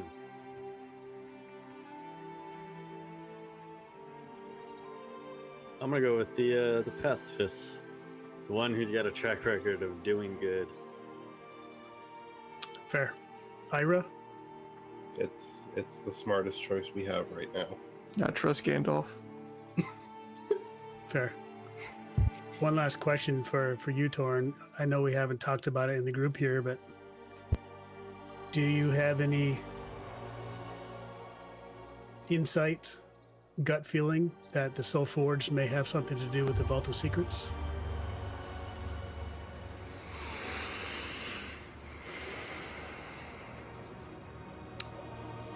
I must say no. I don't think so. But, I mean, we can always see. Because, with the amethyst. Sure. Anything dealing with the divine is always obscured. Mm-hmm. I think these might be two different things. Now, it could have knowledge on the Soul Forge. I think more than we already know. But again, we're just kind of making guesses here. Fair. Well, I think that Finvar would probably chide us for bringing in extra context and making too many assumptions and just see it for what it is. Gandalf's in the right, so let's. Well, to be honest, I don't know if Finvar wants the war to end peacefully. True. Finvar seems to hate the opposing side at the moment. I think he certainly wants the war to I end. definitely can't. He wants it to end. The way he wants it to end, I can't necessarily blame him either. Yeah. Fair enough. I guess we're decided then. We'll step back out into the garden. And you guys make your way over there. He is. Holding our Back dainty over. cups of wine. Yeah. Oh, those cups are empty. He is. Okay. Oh. They are empty. He's putting the last one back down as the tray is picked up and floating off there, and he's over there. The big tortoise nudges him again. Okay. He goes over and reaches down into one of his sleeves there and pulls out a whole head of lettuce that he drops on the ground there. All right, away with you. So, moon blades. Do we understand each other? Have you made a decision? Sir, you must know that we've already talked to the Jarl.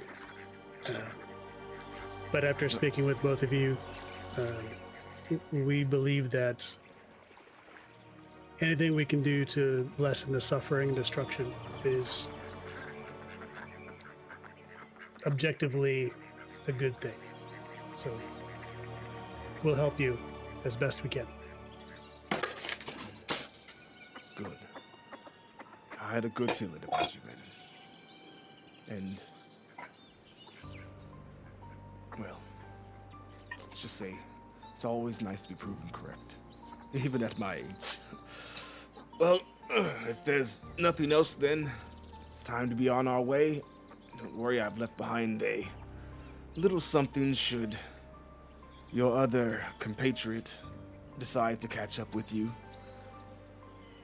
It's my understanding he's off doing something else at the moment, and he taps his stick down there. Again, there's... We're going through hyperspace. There is just a jolt of magical energy there. As you can see, little arcane energies start to spark up in a circle, and before it opens up, a portal ahead of you. The portal, looking at it, looks like a mirror just reflecting almost like water. Kind of very still off ahead. This way, if you will. And he goes pushing forward and steps through. It's like that scene at the Matrix, just metallic eyes all as he's stepping through. Making up words again, y'all. Pylon 1 activated. Yeah. Stargate reference? Yeah, right? Yes. There you go. It's kind of like that. It looks like a little Stargate portal. Everybody stepping through? Yes. He's going through too, right? What's that? He's going through as well. Yeah, he's already stepped through. He already Okay. made his way Oh yeah, up in I there. would follow through. Ragnar will take one quick moment to just take in the fact that this is where he's at now. About to step through a portal. Oh, yeah. Never seen anything as magical as he steps through. As you're moving through there, you can kind of feel it. It's almost like static electricity, especially for those who are attuned to the weave of magic. As you're stepping towards, you can feel that. It's like when you get right next to you. Remember that? Who here is old enough to remember the old school tube TVs when you turn them off and they have that kind of almost bit of energy coming off of the screen right there? It feels like that as you're stepping towards it. All your little micro hairs are standing on end as you step through and come out the other side there. When you step out, you are in essentially pitch blackness for a moment. Those with dark sight, you can see it's just a very kind of odd little bubble inside of somewhere underground, a little cavern, seemingly middle of nothing. There's nothing in there except for a large stone in the middle of the room before Aelor puts his staff up again and it lets off a glow that floats over to some little torches. You can tell he's been here before that are stabbed into the walls there. Looking around, it's all mostly stone at this point. Rock, dirt. Off ahead of you, one of the walls, smoother than the rest, and inscriptions going all across it. So tiny, so faint, it's hard to read, but you have the easiest eye for it, Jasper. You can tell it's some very old and drawn out kind of spell, some kind of ritual. And just one moment here. Could one of you help me up? Puts his hand out for some help as he's trying to get up on the rock little surface right in the middle of the area there. I'll step up. And he goes over and steps right by it, placing the staff off in the middle there. Starts chanting something. You can see he lets go. The staff stays standing straight up. He starts moving his hands like he's conducting in a certain way all throughout the room there, chanting something deep. It's very quiet the way he's chanting, but there's such a deep kind of resonant echo in it that it kind of almost sounds like it swirls around this little cavern here before he stops. One of the walls there, where all the writing is, the stone seems to get soft for a minute and goes almost like liquid before it rains down. An opening appears there, still trickling down from the top, little veil of kind of halfway liquefied mud seeping through there like a curtain. And the way forward is there. If you all go, I'm going to have to stay behind to reopen the pathway once you are finished. But he taps again. A little beam of light appears off of his staff there. It looks like a little floating eye comes over around a lot of you before it vanishes. I will be near and I can see what happens, but know that my communication this way is rather limited. But I am with you. Once you are ready, I will reopen the doorway, but it will seal behind you. Are you all ready? Let's get to the mines of Moria. Let's go. 2 very brief questions. Of course. Any immediate danger we should be prepared for on the other side of this portal? That's number 1. Well, that is... Or the nature of the danger. Are we talking otherworldly, undead? All that I know is that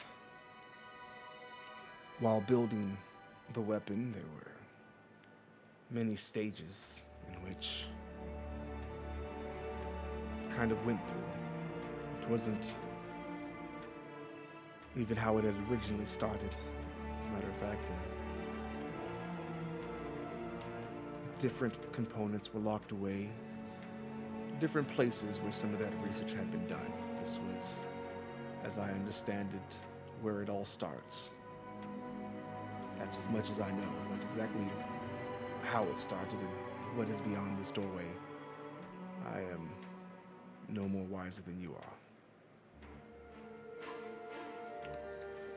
Second and last boon we might ask of you. I know it's mundane, but we broke our bag of holding on the way here. I was wondering if you might be able to fix that bag of holding before we venture forth. He means I broke it. You don't have to keep throwing yourself under the bus, Torin. I bust.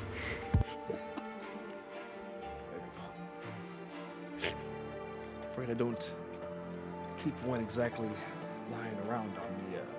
I have other ways of handling such things, but perhaps your friend there can help you in some way with that.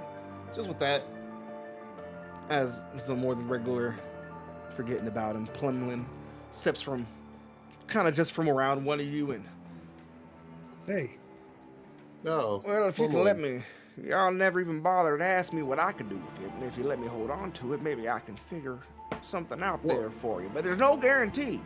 Now, who knows, but we might be able to find something real nice and useful like for it. Yeah. I mean, maybe stay out here with Aelor for this one. Then look at the bag. Well, I go where I gotta go and where I need it. Don't you worry about me. And he takes it and looks over through it. And, Quite a condition we have here, but we'll see what we can do about that there. Yeah, I'm gonna make it real nice. It's gonna have wheels, guys, when we come back, I promise. It's gonna be a rolling bag of holding. He's gonna turn it into a golf bag. Only on two wheels, caddy. perfectly balanced, just like your blunderbuss. He's gonna come back, and I call it the bag of holding golf clubs. Someday I'm gonna invent a sport called golf, and it's the only thing that can hold the clubs for it. I gotta settle in his accent. One second he's Georgia Southern, the next he's Tennessee. Pretty soon he's gonna turn into the Kentucky Fried Chicken guy. I'm gonna come out here foghorn and leghorn. Well, I tell you what, I tell you what. I say. I say. I'll tell you what. I do declare. Not do. That's that Tennessee one. Well, I do declare you speak it like smooth molasses. All right. Yeah, Anyways, just give him a Canadian accent to wrap it all out now. all right. I'm gonna pull up the speaking zone. Who's got the other one? I think Finbar. Yeah, of course. Well, then better keep on always holding sounds it. I thought he about gave right. I thought he gave it to me. That's what I was wondering. Did you or did? I didn't put it in my inventory, but I felt like he gave it to me, like, not last session, but one before that when we were doing that. I feel like. Or maybe we did during downtime. Oh no. I don't remember. I didn't write it down. I didn't It's all either. good. It might be better that he has it anyways. Yeah.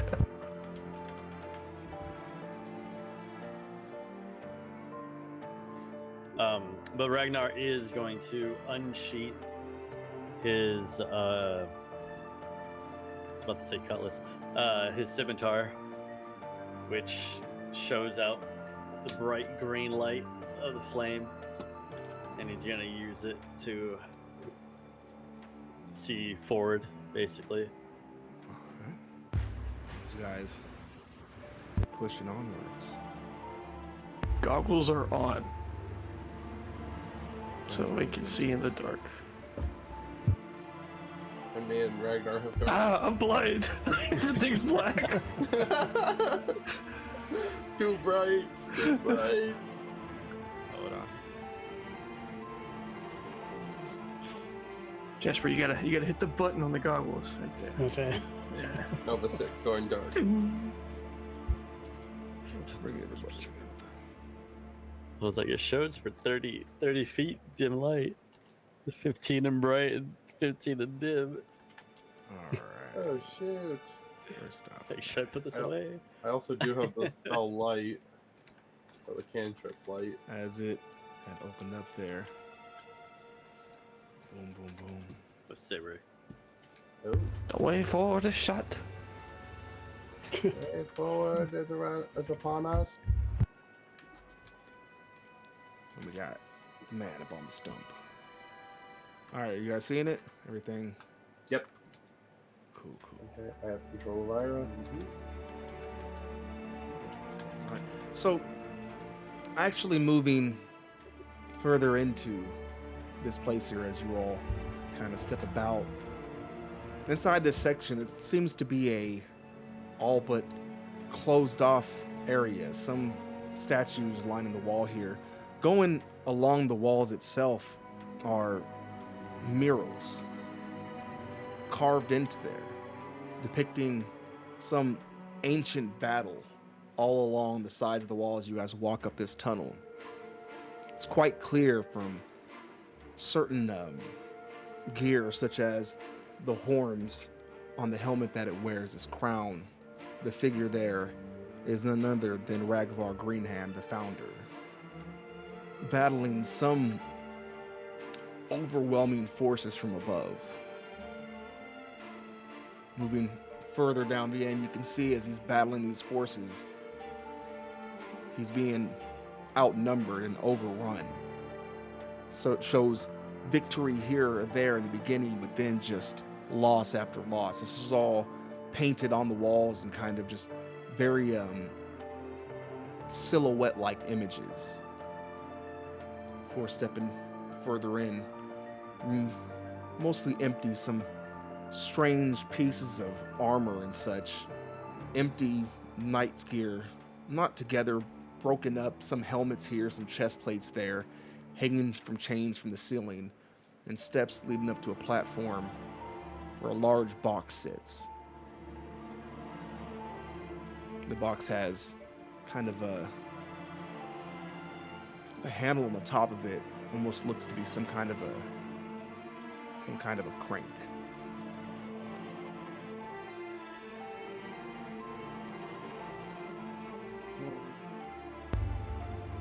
I'm going to be checking for traps.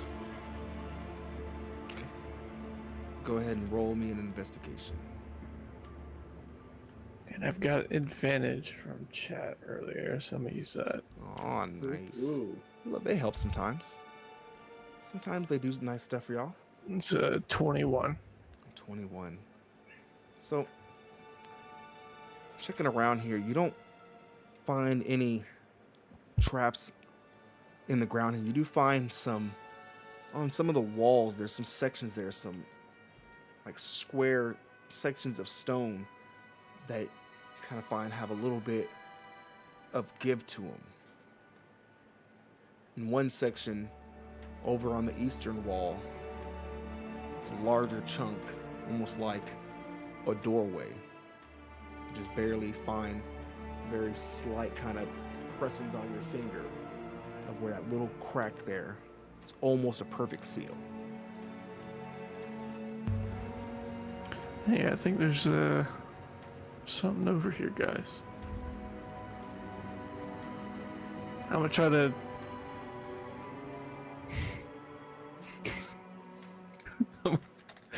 Torrens gonna see if they can maybe try to push it. If pushing it doesn't do anything, he's gonna try to maybe pull it. Oh. So there's nothing to pull on, and pushing it is it's like trying to push. Oh, it's a big ass rock. This thing can't quite tell how thick it is, but even just the stone itself, this thing is any more than a foot thick. You're probably looking at a good 2 tons of graphite right there, or granite. I think it's granite. Yeah, this thing's pretty tough, guys. Maybe there's a lever somewhere, button, or maybe we just gotta push really hard. That thing right back there, is that the mural, or is that just a decoration, or is that a doorway? That is not a doorway. It is kind of its own separate mural, or not mural there, but a kind of a shrine, and that is a shrine to. So I'm gonna put my team back up here.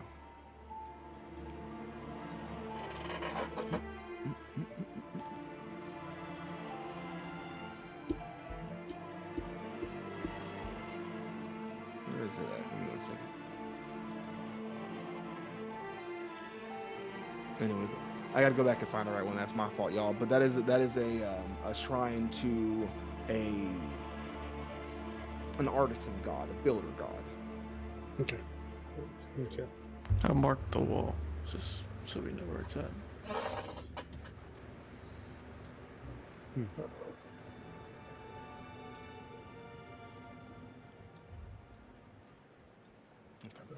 What do y'all All think? right, what are y'all doing? What's the plan? You said there was a crank on that wooden crate on the top? There is. Okay.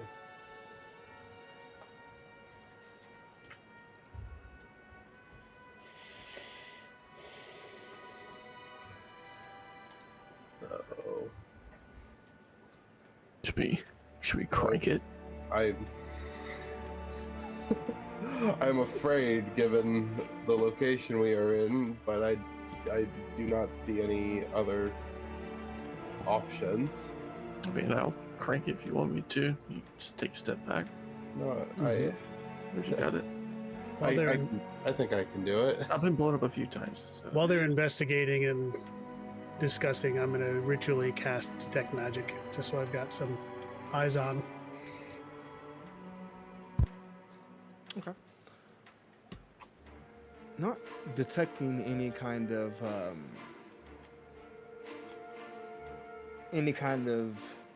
active magic in the area here. Sure. What are y'all doing? You guys, Can I attempt to crank the proceed. crank? You're gonna crank the crank. Go over and on it. When you give it one good twist, it goes all the way around. Before it kind of loosens up, then you give it one more back again, and then it pulls the crank down, kind of lands flush with the top, of the box there. You can hear little things worrying about inside. Gears going off, things being pulled, and doom. Random springs here or there. Before the box itself actually starts to unfurl, the top of it springs open. The side opens up as well as the sides fall to the side. Inside lane, just very flat on the ground. This little wooden, looks like a little wooden knight, but small, with the frame of no more than a child. Oh my. Lies there. That one has its own crank on its chest as well. Could I reach and crank the crank on the chest? And crank the chest on this one as well. It's just like a nesting doll. Get smaller and Oh smaller. my god, it's just gonna keep being more and more. Yeah. So with that one, that one you crank. This one, it's a lot more than two. You keep going and going. As you're spinning it, the crank is getting closer and closer inwards. But a minute goes by and you're still spinning. You keep cranking? Keep going? Yep, I keep watching cranking it. Keep spinning it, then finally it pulls in. There's a little spark. You can see a little jolt of, looks like electricity kind of jolt right near the middle of this thing as it sits itself up and it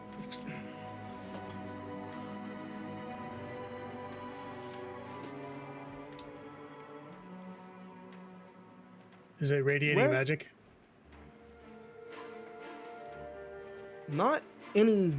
You can feel some in that moment when it sprang back up. There was some spark of arcane energy there, but nothing that's maintained. You can hear things moving inside of it, things cranking gears and everything moving about as it's.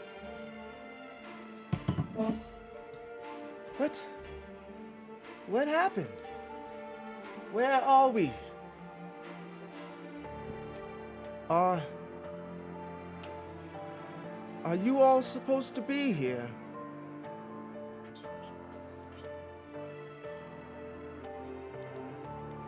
Don't recognize you all. Have you come to start it back up?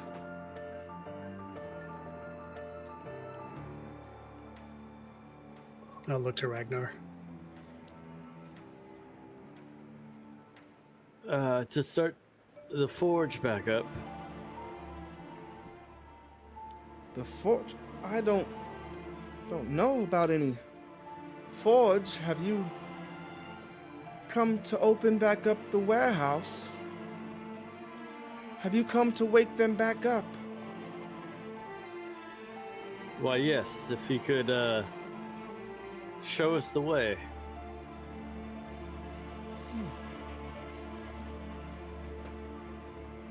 It's been a long time. I didn't think anyone would be coming. He gets up and stumbles over to the wall there where Torin had found some kind of signs of a doorway there. Now, one of his hands there, larger than the other, has ridges going around the wrists and up the forearms there. Almost looks like the lines and everything that you'd find going across a key. He goes over and presses one part of the stone there and gives in just a little perfect circle that goes in before he puts the other hand straight through that hole, twists, and with that, the door slides open. He goes making his way beyond that. You can see inside here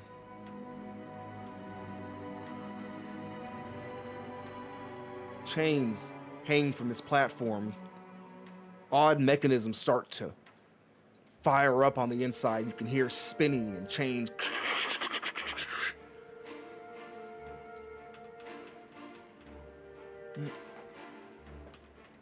Whenever you're all ready, we can move along. He goes over and grabs toward the lever there.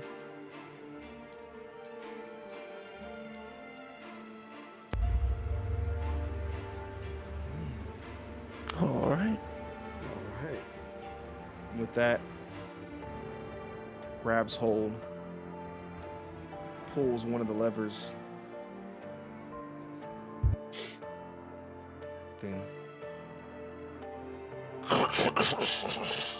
As you guys start slowly descending further and further deep down. Now, at this point, there's no telling where exactly you all were starting from, where that portal took you to, and how deep it was already. But at this point, for as long as this thing clicks on, you know you must be at least scratching the surface towards the Underdark by now.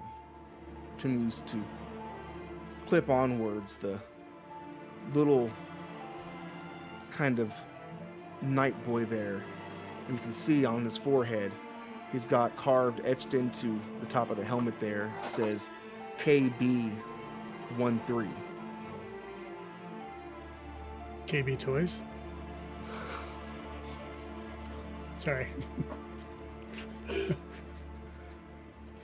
God damn it. Hey, it was right there. It was right It there. was right there. It was literally right there. I'm like, how did I not think of that? How did I? And eventually, he's over there. He gives you guys a time to collect yourselves or anything like that while this thing is clinking downwards. If anybody has any questions, you have a minute, as this ride is long and tedious. Anybody any questions up to this point? What was the number again? KB It's KB-13. Or so it's on there in Roman numerals, so it's KBX11. I hope everybody brought rations. I think I have some rations. I'd be using that Goodberry spell. Right. What Gave good all day, my- Bill? I didn't take it. I should have. Hold on. This elevator ride, this counts as a long rest, right, Riz?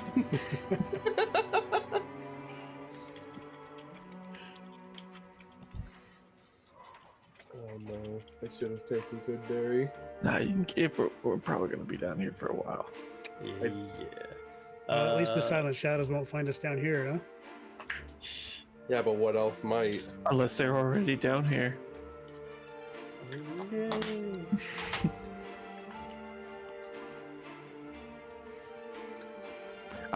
I will say once he gets back, I got something. I'm here. What's up? Is the KB unit? He's like facing the lever. He's not really facing us.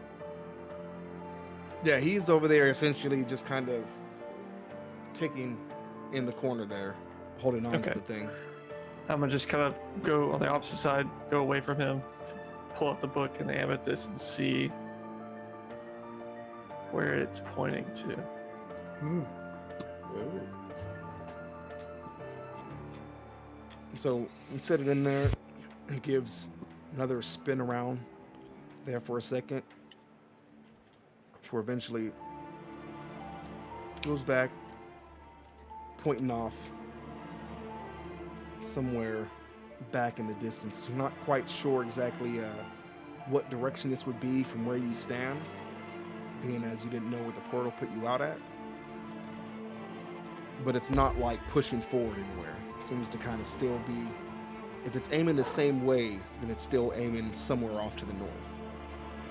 And I'm holding it flat, right? You're holding it so flat like, and kind of letting it spin around on its own, and it's still kind of pointing. If it, again, without not really being able to be sure, there's no ways to tell unless you have a clever way to check down here. I'm gonna angle the book vertically. If the amethyst falls, I'll catch it. But if it sits, I'm gonna see if it points up or down, or like which direction it's pointing. And just kind of turn the book at a 360 to see if it like moves at all.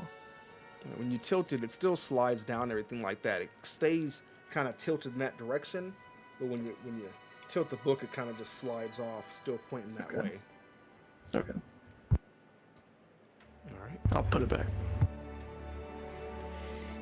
All right. And with that,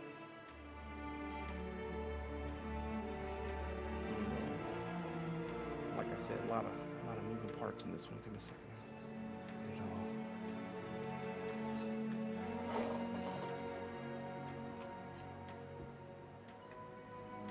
I'll also let Jasper know that it seems to be pointing back. So, not in the direction we're going. Oh no, the texture under our feet disappeared. The elevator falls We 10,000 clipped, we feet. clipped through the We elevator. glitched through, yeah. Who's got feather fall? T-posing. Skyrim fall. Oh no. Ragdoll. Oh god. That's that 3,000 ping status right there. Just fall.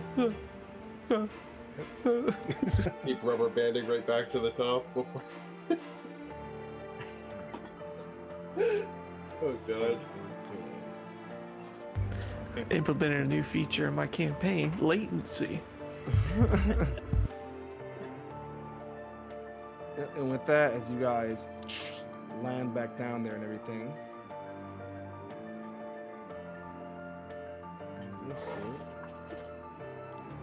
the elevator doors open back up.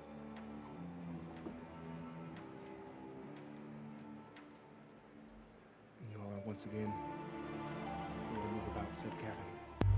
As Machine Man gets this way, watch. So we kind of Your need a step. marching order here, huh? Yeah, I guess. Yeah.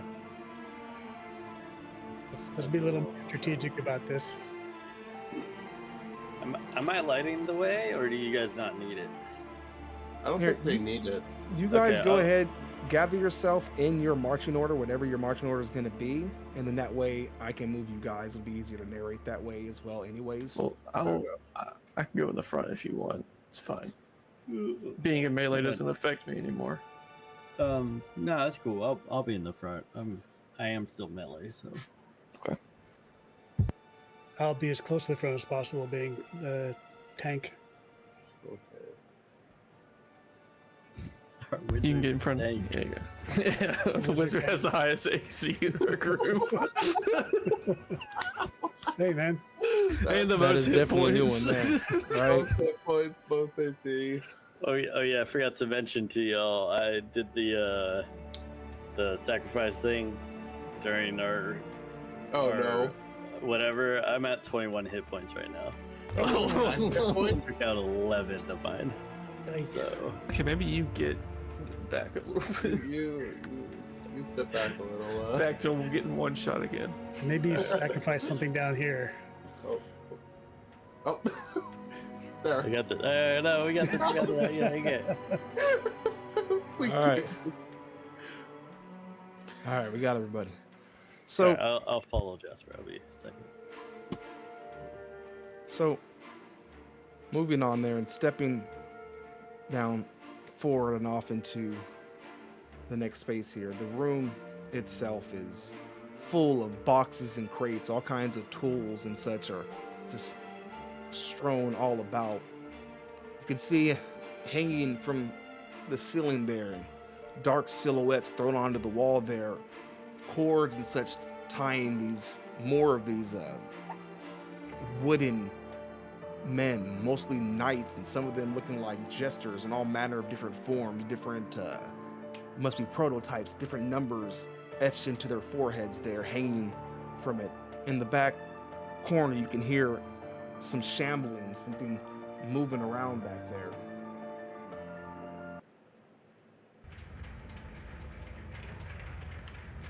To the north or to the west? Do we hear the noise? You back off to the northeast end of the room. Okay. We'll get you guys kind of stepped in a little bit there. Where does this one come from?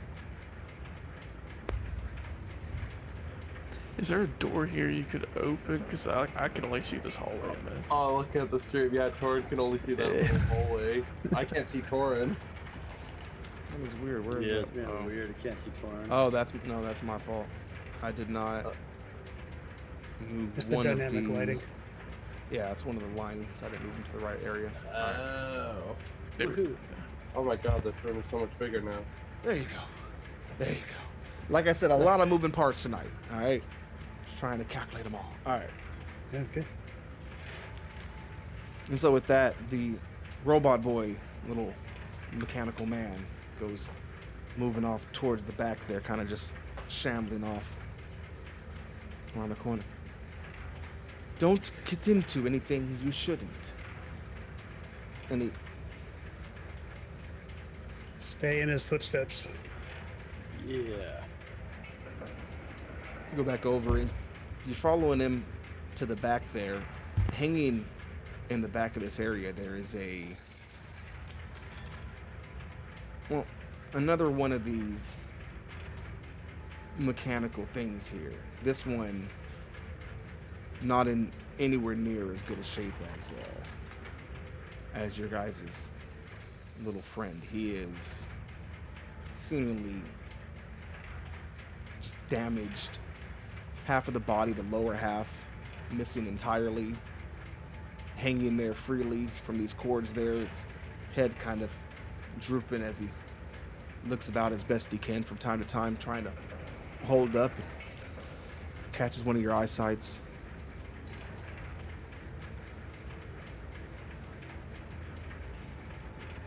Are you here to end it? Please, end it. Does he have a designation as well? KB something? On his forehead there, carved into it, it's KBV11.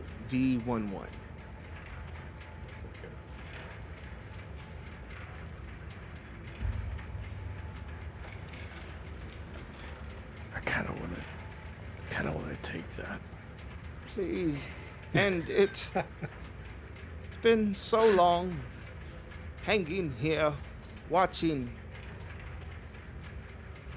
End it, please. He's in front of the chest in the corner, Yes. the northwest corner. He is. Torn, are you willing to look around for traps, threats? Sure. I can do that. I trust Torin with my life. That's a bad thing to do. Okay, I'll check for traps. Mostly kind of looking in the boxes, that chest. I guess, is this a box right here? Your chest? Hold on 1 second.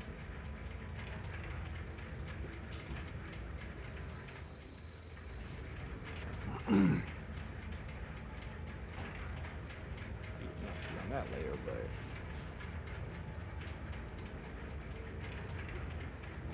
a little bit of Oh. Oh, that's creepy. kind of Oh.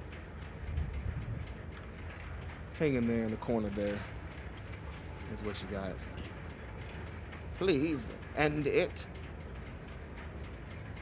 And you said you're checking the box? Yeah, this one, and I guess this one, and just in the surrounding area around those for traps. That's possible. Okay. Go ahead and give me an investigation check. That is a natural 20 for 24. Yeah. I 24. told you I trust Torin with my life. All right. So, the box just beneath him, it's not so much a trap that you can find any kind of direct danger to it. It's not lined to anything, any gunpowder or anything like that, or any firepower that you can find around. It's the mechanism in there. The trap, simply, if you fail to open this, it'll basically brick the lock. If you fail to open it, it'll crush itself on the inside, and that lock will be stuck there. So without other means of opening it, it won't unlock anymore. Well, guys, it's not trapped, but we have one chance to unlock it.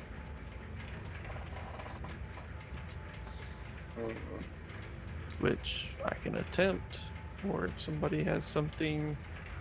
I had a dream. I don't know why I was envisioning this warehouse, but I had a dream the other night, and when you unlocked that lock, you succeeded. And I gave you my portent die of a roll of a 19. Okay. Oh.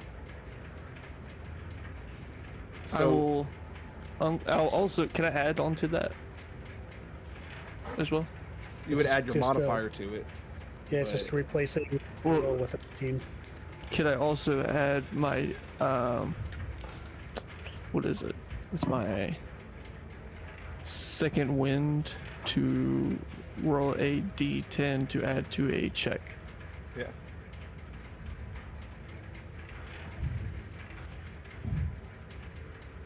That is 3, so that would be a total of Well, it 26. turns into a 19. Well, that was a d10. Oh, okay, yeah, got it. Yeah, so, So- plus my, I guess that's sleight of hand, so actually it's plus 10, so that's 29.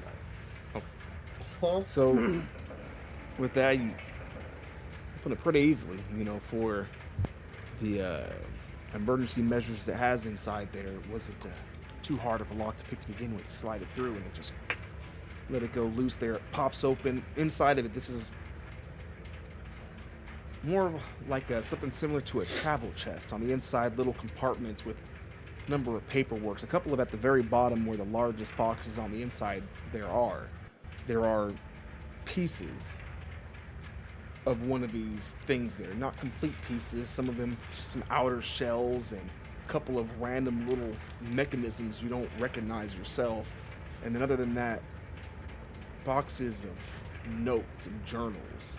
All of it signed by a Mr.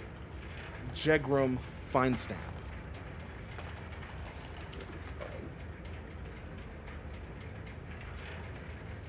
That sounds like a Oh. gnome.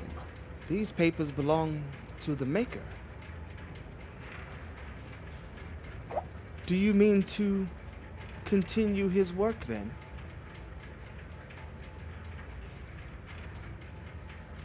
Well, I could definitely say I'm very interested. Well, as long as you're as nice as the maker, I'm sure your children will be happy too. Meanwhile, the one hanging there, please end it. Please. Don't leave me here. Please end it. KB13, do you guys have an off switch?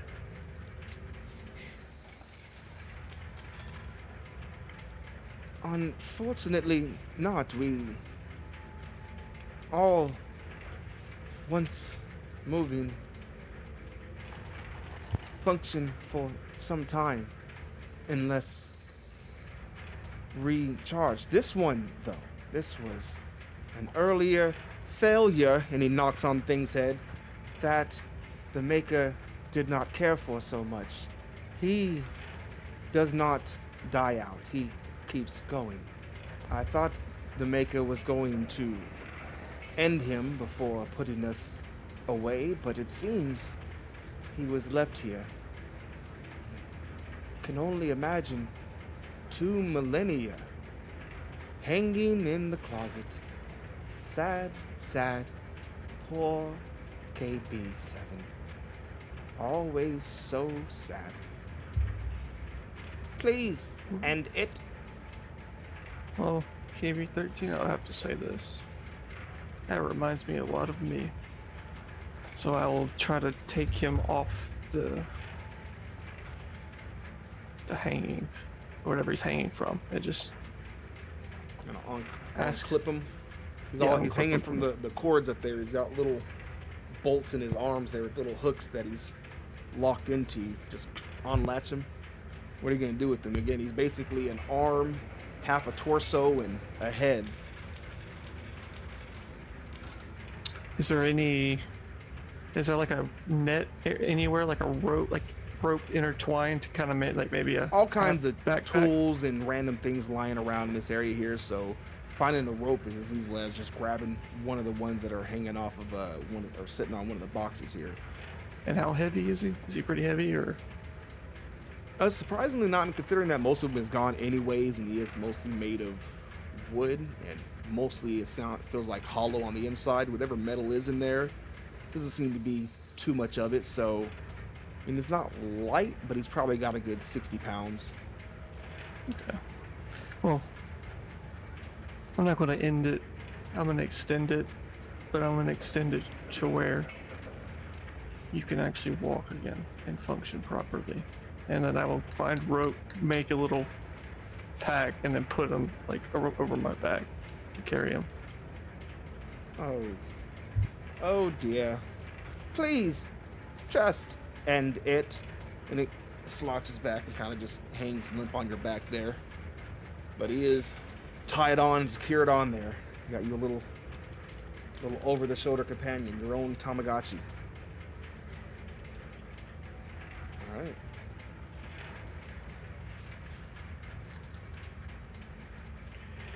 What are you guys doing from there? Ragnar, I don't really understand why we might be here. I don't see anything that indicates that relic. We haven't looked through the papers yet, but I'm not sure why KB 13 would bring us back here to this corner anyway, but he must think something. What do you think we should do here? Be pretty frank, I don't really know.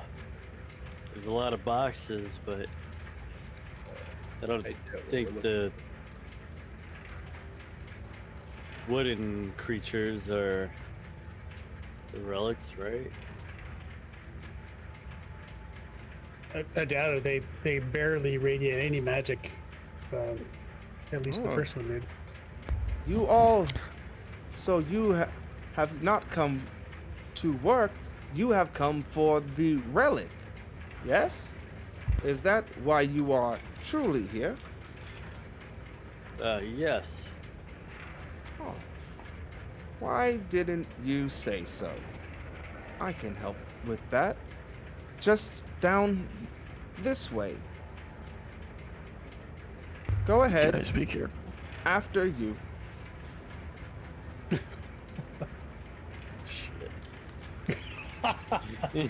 I will check for traps. As you know. You want to check for traps? I will slowly That wasn't check for sus at all. traps. Not at all. Kind of Very natural. slowing down there and creeping along. Give me an investigation check. All right. Let's see. I trust you with my life, Torin. So that's a 16. I'm gonna add second wind. Oh, burning up all those resources. I don't trust these traps. I will tap Torin on the shoulder and give him guidance as well. Do I get that guidance too, Risen? Yeah. Okay. So that's +4 from my D10 and then a D4 on top of that. That's another 2, so that's 22. 22. So, walking the length of the hallway there, you can looking down at the floor, checking every little thing you can, giving yourself a little bit of extra time when you set a foot down before even putting any proper weight on it to make sure that there's no pressure plates or anything. Going down the hallway, you find nothing out of the ordinary, no traps, nothing in that hall. Just at the very end of it, a door hanging open.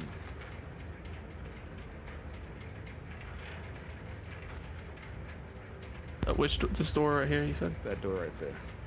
Okay, oh, I closed it. And then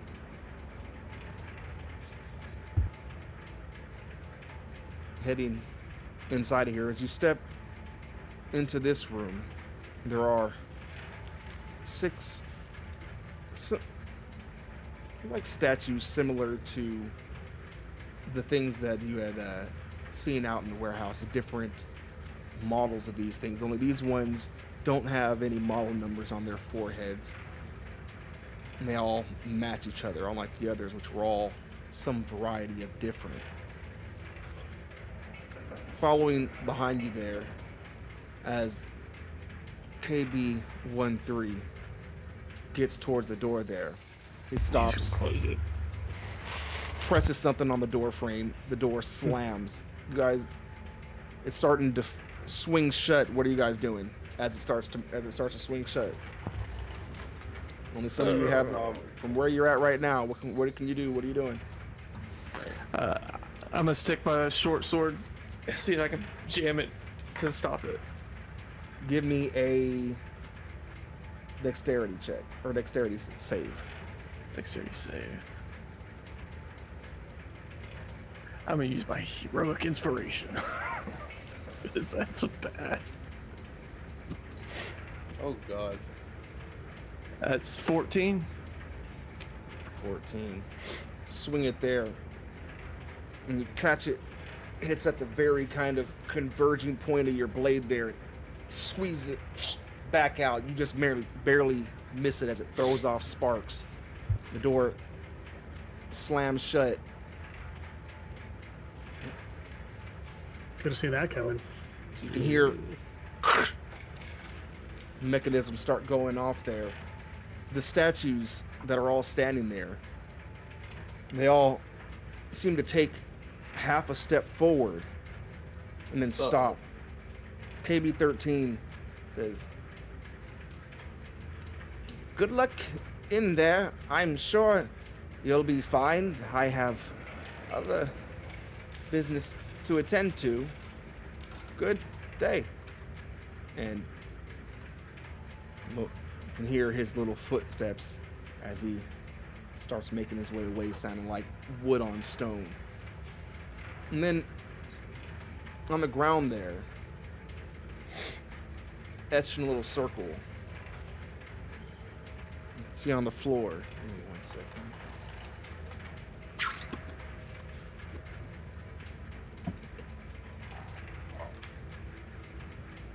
Sorry about this thing. What am I damn? Oh, damn it. Hold on. Sometimes things don't do what they're supposed to do.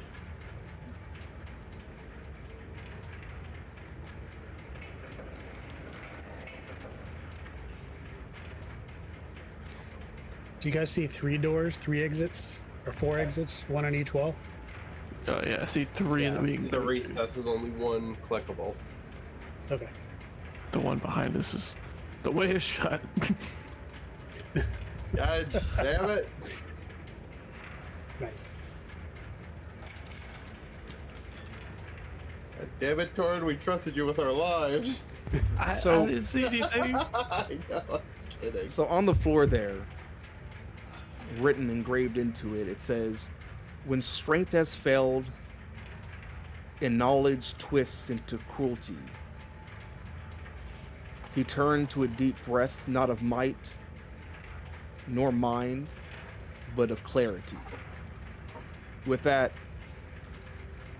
each of these statues in here suddenly moves, not towards you all, but taking on different poses. One of them steps forward, stands up tall, arms up, and flexes hard. No actual muscles or anything flexed, but just takes on that champion pose. Another one steps forward, moves in, and puts one foot directly in front of the other, heel to toe, stepping upward and stretching its arms out to the side. Another Dance one, Dance both Revolution. Another one with both of its feet planted wide, its knees bend down, its arms cross over its chest as if it's bracing itself. Another one bent as if sitting, its one hand holding its tilted chin, its down tilted chin, and the other arm behind its back. Another kneels on both knees, hands resting lightly together in its lap, head slightly tilted back. And then the final one has one arm extended outward, as if to shake another's hand.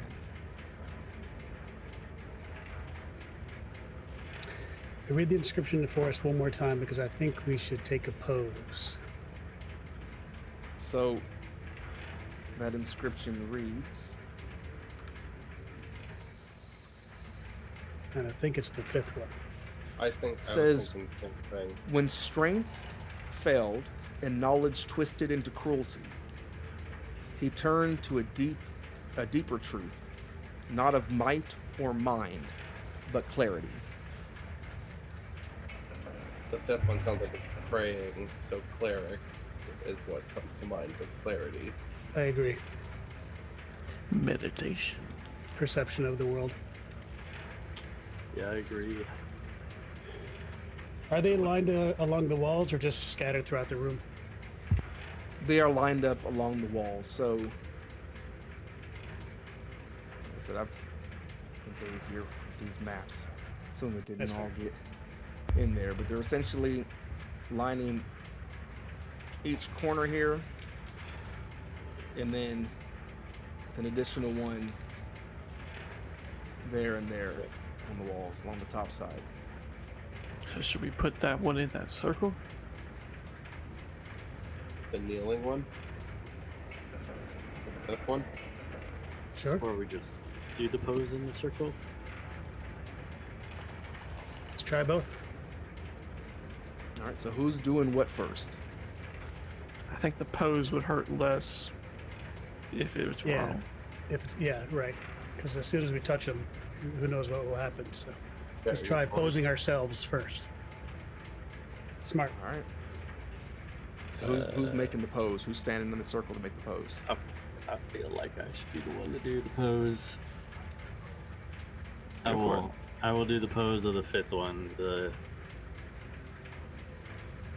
All right. So kneeling down, hands folded in, head tilted back.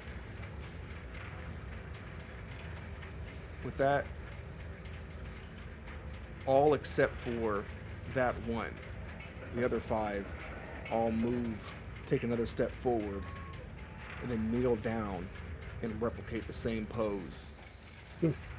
Before all of them, at each and every different segment of their body, just simply falls to pieces in a pile of rubble on the floor there. And then you can hear clicking. What's behind door number one? As all the doors around you Oh, what's behind Flicking door it. numbers 1, 2, and swing 3? open. Hey, Torin, there's your spare parts to fix KB7. He's missing Yeah. some legs. I'm gonna grab the lower half and an arm from one. All of them. right, just grab the pieces. All Oh right, my for sure. God. Hey, Slide in one of It the is bags smart. there. He's just got arms and shit hanging out the top of his bag. I dig it. I'm with it. C-3PO and Chewbacca. Yeah. There you Yeah, go. that's exactly what I was thinking. Except for I'm a very skinny Chewbacca. Very skinny and much shorter Chewbacca. As So, the 8-foot tall giant that he was. So which way, guys? I see a door over here to the left. Another By the door way, did the to door left. behind us open? Oh, It did. Let's go kill KB-13. Yeah, right. oh, wait, is it blocked off? there seems to be some kind of mechanical device up north here.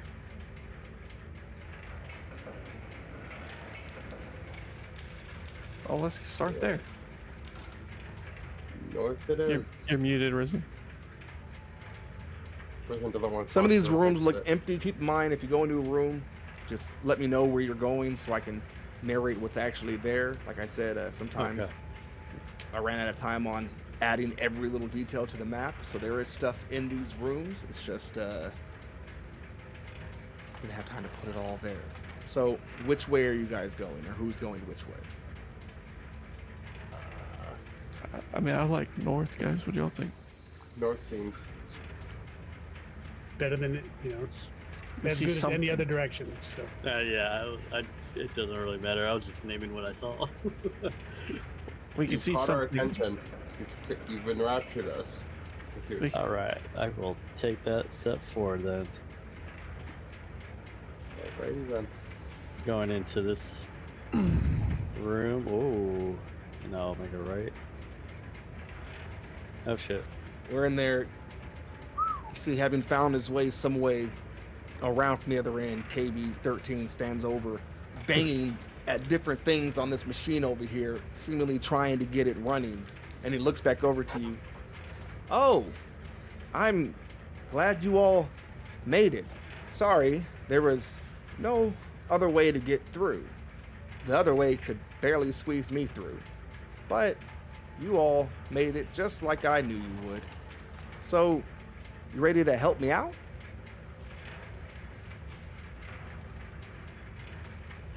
What are you doing?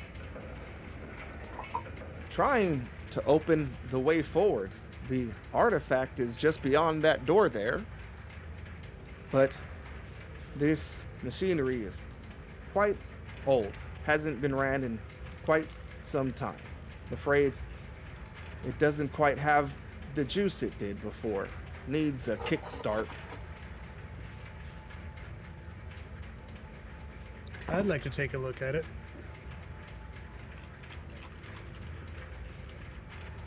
I'll also see if I can look with like my tinkering knowledge. All right. So, Alright. what exactly you said you want to take a look at it? How are you looking at it, Jasper? Kind of give me an idea about what are you looking for? Well, he said it needed a kickstart. I'm looking for some sort of power source, and then looking for any obvious disconnects in its piping connections. Okay, give me an Arcana check. Anything broken?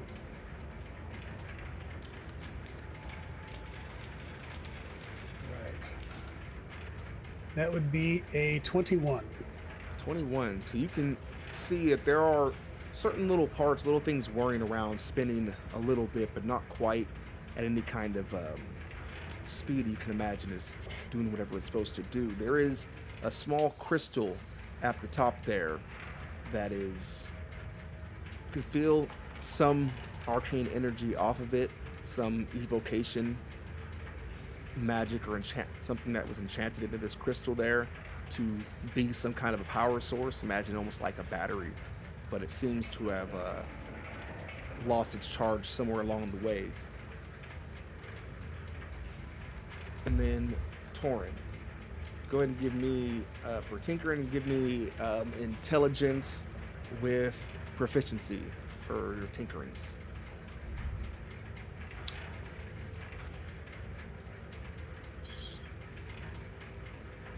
So it'll be okay. So this plus 3, I believe. So 13. 13. Looking at it, I mean, it's odd. It's all very basic in design, yet so interestingly kind of advanced in execution. It's one of those things where, you know, the thing itself is greater than the sum of its parts. A lot of it is very simple little piece of technology working together, very old stuff. It's all very archaic, and you can tell just by the wear and tear of these machines here.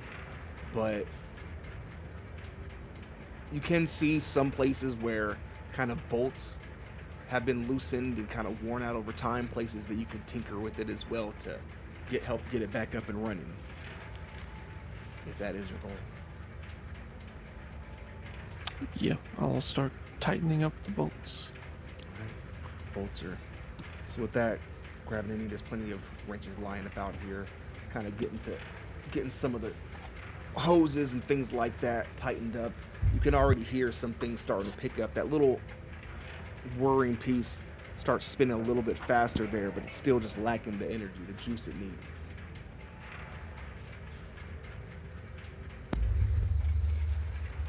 Did we all see that crystal? Yeah, No, that was explain just, that.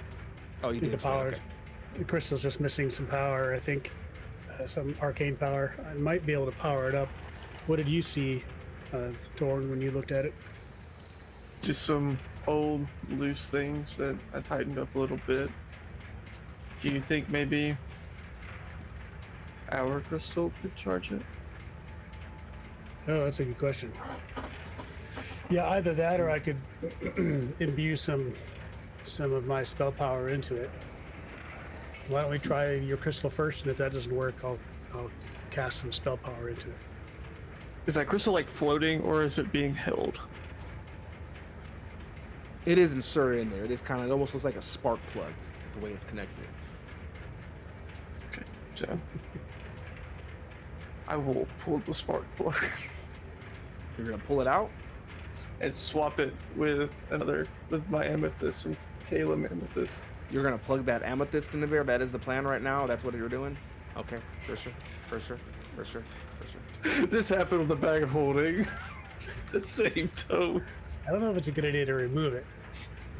So, when you pull that first one out, when it left loose there, there's a line of electricity that stays, very thin one. It almost looks, it's almost as thin as a little, like, a strand of webbing, but you can still see the brightness from the energy there before it rips off. There's a little pop in your ears there. When you go and put the amethyst back towards it, as you're approaching towards it, that little line of electricity gathers back between both of them. Almost looks like two tornadoes connecting at each other, until the amethyst changes the color of that energy that then starts to fly purple as well. All the machines fire up, crackling purple lightning at the ceilings and across the area here as everything starts to shake a little bit. The actual wall off to the side there starts cranking open. KB-13 shouts out, "Well, that's one way to do it," and he pulls the lever there. Off to the side of the wall opens up. Machines continue shaking as they're starting to smoke and steam at this point now. Is that going to stay open with that lever pulled down? KB-13? It should be fine. And lets go of it, and he drops down and gets moving forward there. The door. Before as he's going forward and I'm directly behind him, I'm going to have Demon sneak onto his back and just stay there in case he tries to dip out. And again, give me a stealth check with disadvantage. With disadvantage? Okay. Disadvantage. I kind of want that crystal back. Yes, I gotta exactly. do it twice. And stealth again. All right, are you leaving the crystal? Are you pulling it out? Are you leaving it? What are you doing? 13. 13. All I'm right. gonna swap them back after the door's open. It goes over, and you can see when it leaps on the back there, it lands rather softly, kind of folds the wings back so it almost glides softly and lands on there. And he takes a stumbling step forward before correcting itself and continue to make its way over, now walking around and down these steps here.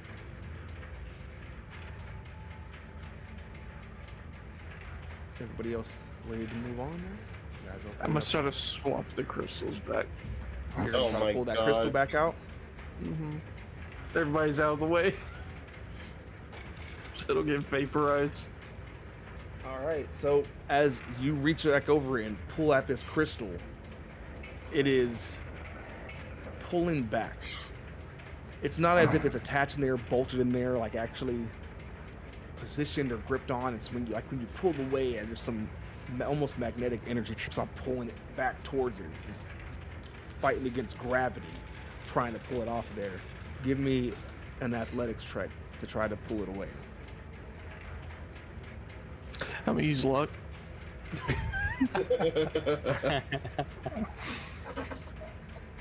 To give myself advantage. We do have some pool of echoes, but they're all kind of middling. 19. Nice. 19. Those are great rolls, by the way. So pull it hard enough to where it essentially drops backwards and you fall off the top of the machine there, landing on your shoulder, kind of skidding to the side a little bit as just electricity streams out of this machine here. At this point, Lights are flashing red. Things are going wild. You can hear doors echoing down the hallways. Things sound like they're slamming, opening, and slamming shut. And then it Put all the other kind one of back in. it all dies out. Torn. I'm gonna try to put the other one back in now. You set it in there, and it just kind of falls off. Whatever it was, Put it in my whatever that pocket. energy that.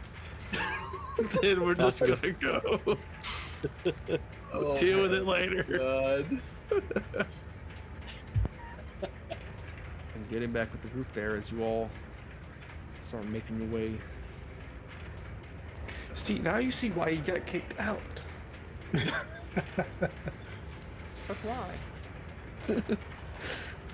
Oh, wow. What did I do? Everything. What did it cost? Everything. Cost. Oh yeah, can I make one of those gauntlets? Oh my Yeah, God. is the amethyst power? Yeah. I'll find other ones. I feel like Torn with an infinity gauntlet would be horrible. Given the track record.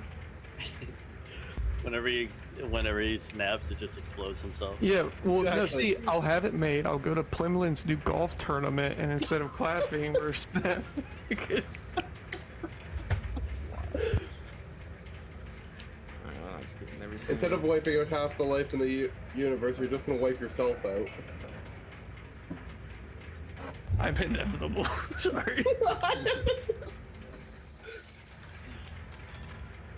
And I am. Alright. I think everything is in the right position. Can you guys see everything? I see a hallway. I think I am the hallway. Hang on. See a hallway. Oh yeah, you're in the wall. See like the elevator again. Straight on down. Oh man. Yeah, which one go? I must hope Right there's no there. pressure plates. I feel like the next dungeon we go into is gonna have so many pressure plates. Ragnar, you're. Oh, there he is. Everybody in? There's the demon. Yep. Think so. Yep. Oh,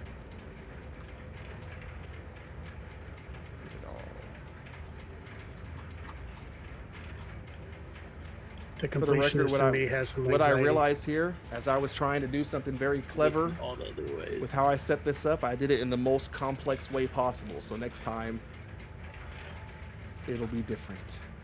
I swear. oh man.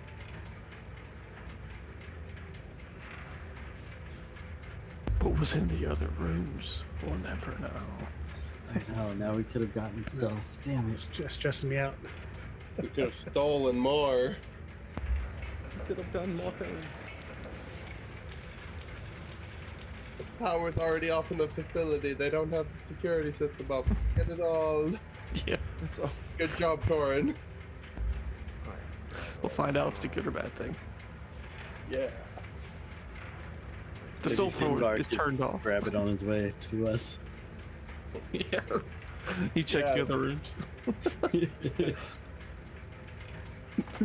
Or all the doors are just closed because the power's off. Or Plummelin might come because he smells something he can tinker with.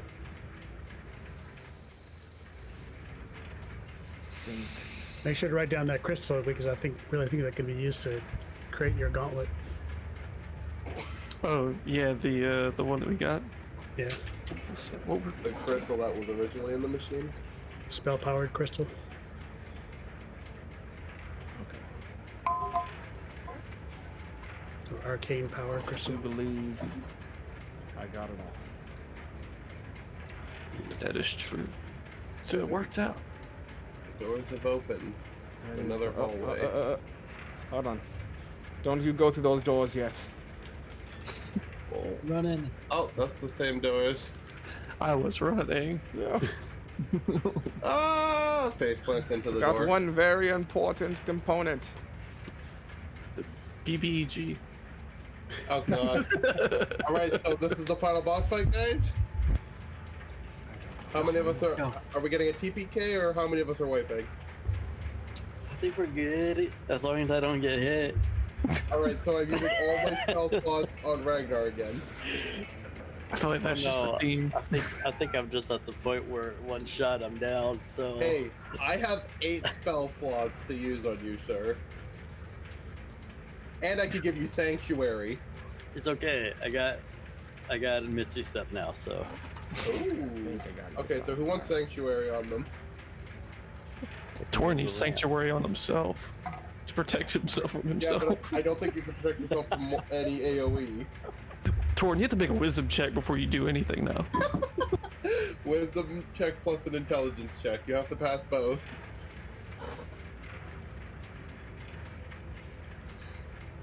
And a charisma check just to convince yourself that you are ready for this. I will fail that every time. -2 charisma. -2. right.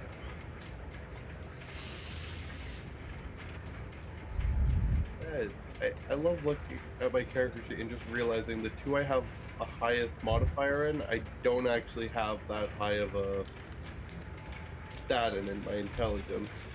Yet my highest are my nature and arcana checks. What the hell is that? Druids, man, druids. They're It's interesting. We've avoided 2 fights already, so I don't know. Maybe we'll use our smarts to get all the way through without a fight. yeah, and then next session when Finvar's back. Maybe Yeah, we're I'll about say, oh, yeah.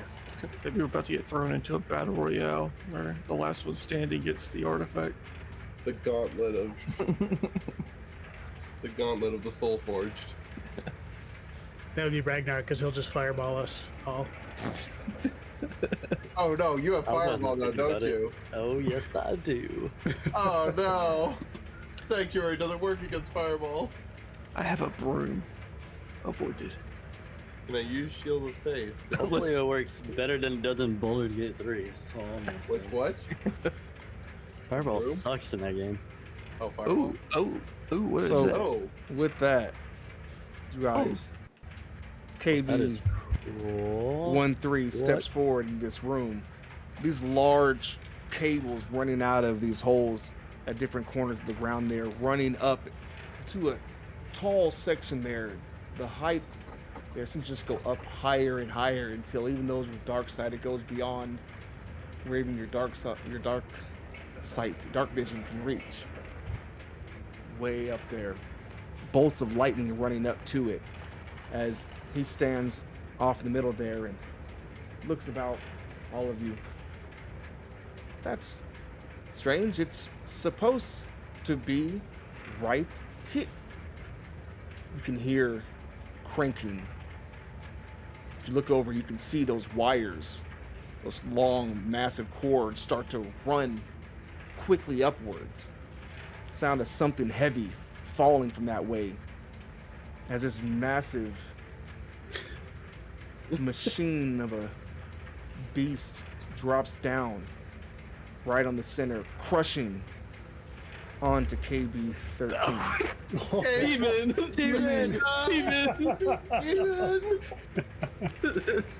Oh boy! That's twice now. That's twice now, yeah. Oh yeah. my god. Demon's gonna hate you. Wait, Ooh! does Demon need to make like a Deck save! deck save or anything? Everything. Yikes. It can make a deck save. I'll give you that one, but it is making it with disadvantage because it's kind of attached to this guy's back here. I don't even know if a deck save if he succeeded. Oh no, that's the first one because it won't let me do like set it up. No. Oh, Oh no. there goes 10 gold. I know for reals. All right. A demon so- party fun. With that, not so much taking damage directly from the beast that just dropped down here itself. more from being tossed and smacked against the wall as it bounces off there, taking 3 bludgeon damage, going to Demon. Meanwhile, Okay, Demon's KB13 is left half crushed underneath this thing. It stands tall. This odd constructed, almost looks like some kind of a massive, very detailed, very fierce puppet-like dragon. Cords running down from the ceiling with those same electric bolts running up and then back down into it. Some go down into each of its wings, one down to the back of its head, one down towards its tail. The lightning jolts through and it spreads and shouts out wide. And unfortunately, that's where we're at the end for the night, y'all. I know. Man. I know. Combat's right there. It's right there. Combat. It's right there. Oh, no. it pains me to do it. It pains me to do it. I'm actually amazed you got even that far today, because it seemed like I'm always so where y'all gonna run through shit, and then we get there, and then we never know where it's gonna end up. But Yeah. so next session, you guys got a little fun on your hand there. Lovely. Trust me, if we had gotten there 20 minutes ago, we would have went ahead and tried to run it. But at least we got some fun for next time. And Oh yeah. maybe Finvar will be there and we'll have to tie him back in. But yeah, I think that's it for tonight, everybody. We ran over because we're all caught up in the moment there. As usual, they've made some questionable choices, but they endure. Now let's see whether or not we murder them next time. Since when do we make questionable choices? See, that's fair. You know what the real hard part is about leaving it that way, though, is that at the start of the session is always when viewers have the most power, because nobody's unleashed hell just yet. So all that going on and them showing up and just giving the perfect chance to be like, okay, here we go, boom, right in the middle. But we'll see. Oh Should be something god, to look for. Rachel's gonna put in a silver fairy in the middle of the fight. I already see that happening. That'll be hilarious, and I'm here for it. No. Let's see. Who is showing somebody?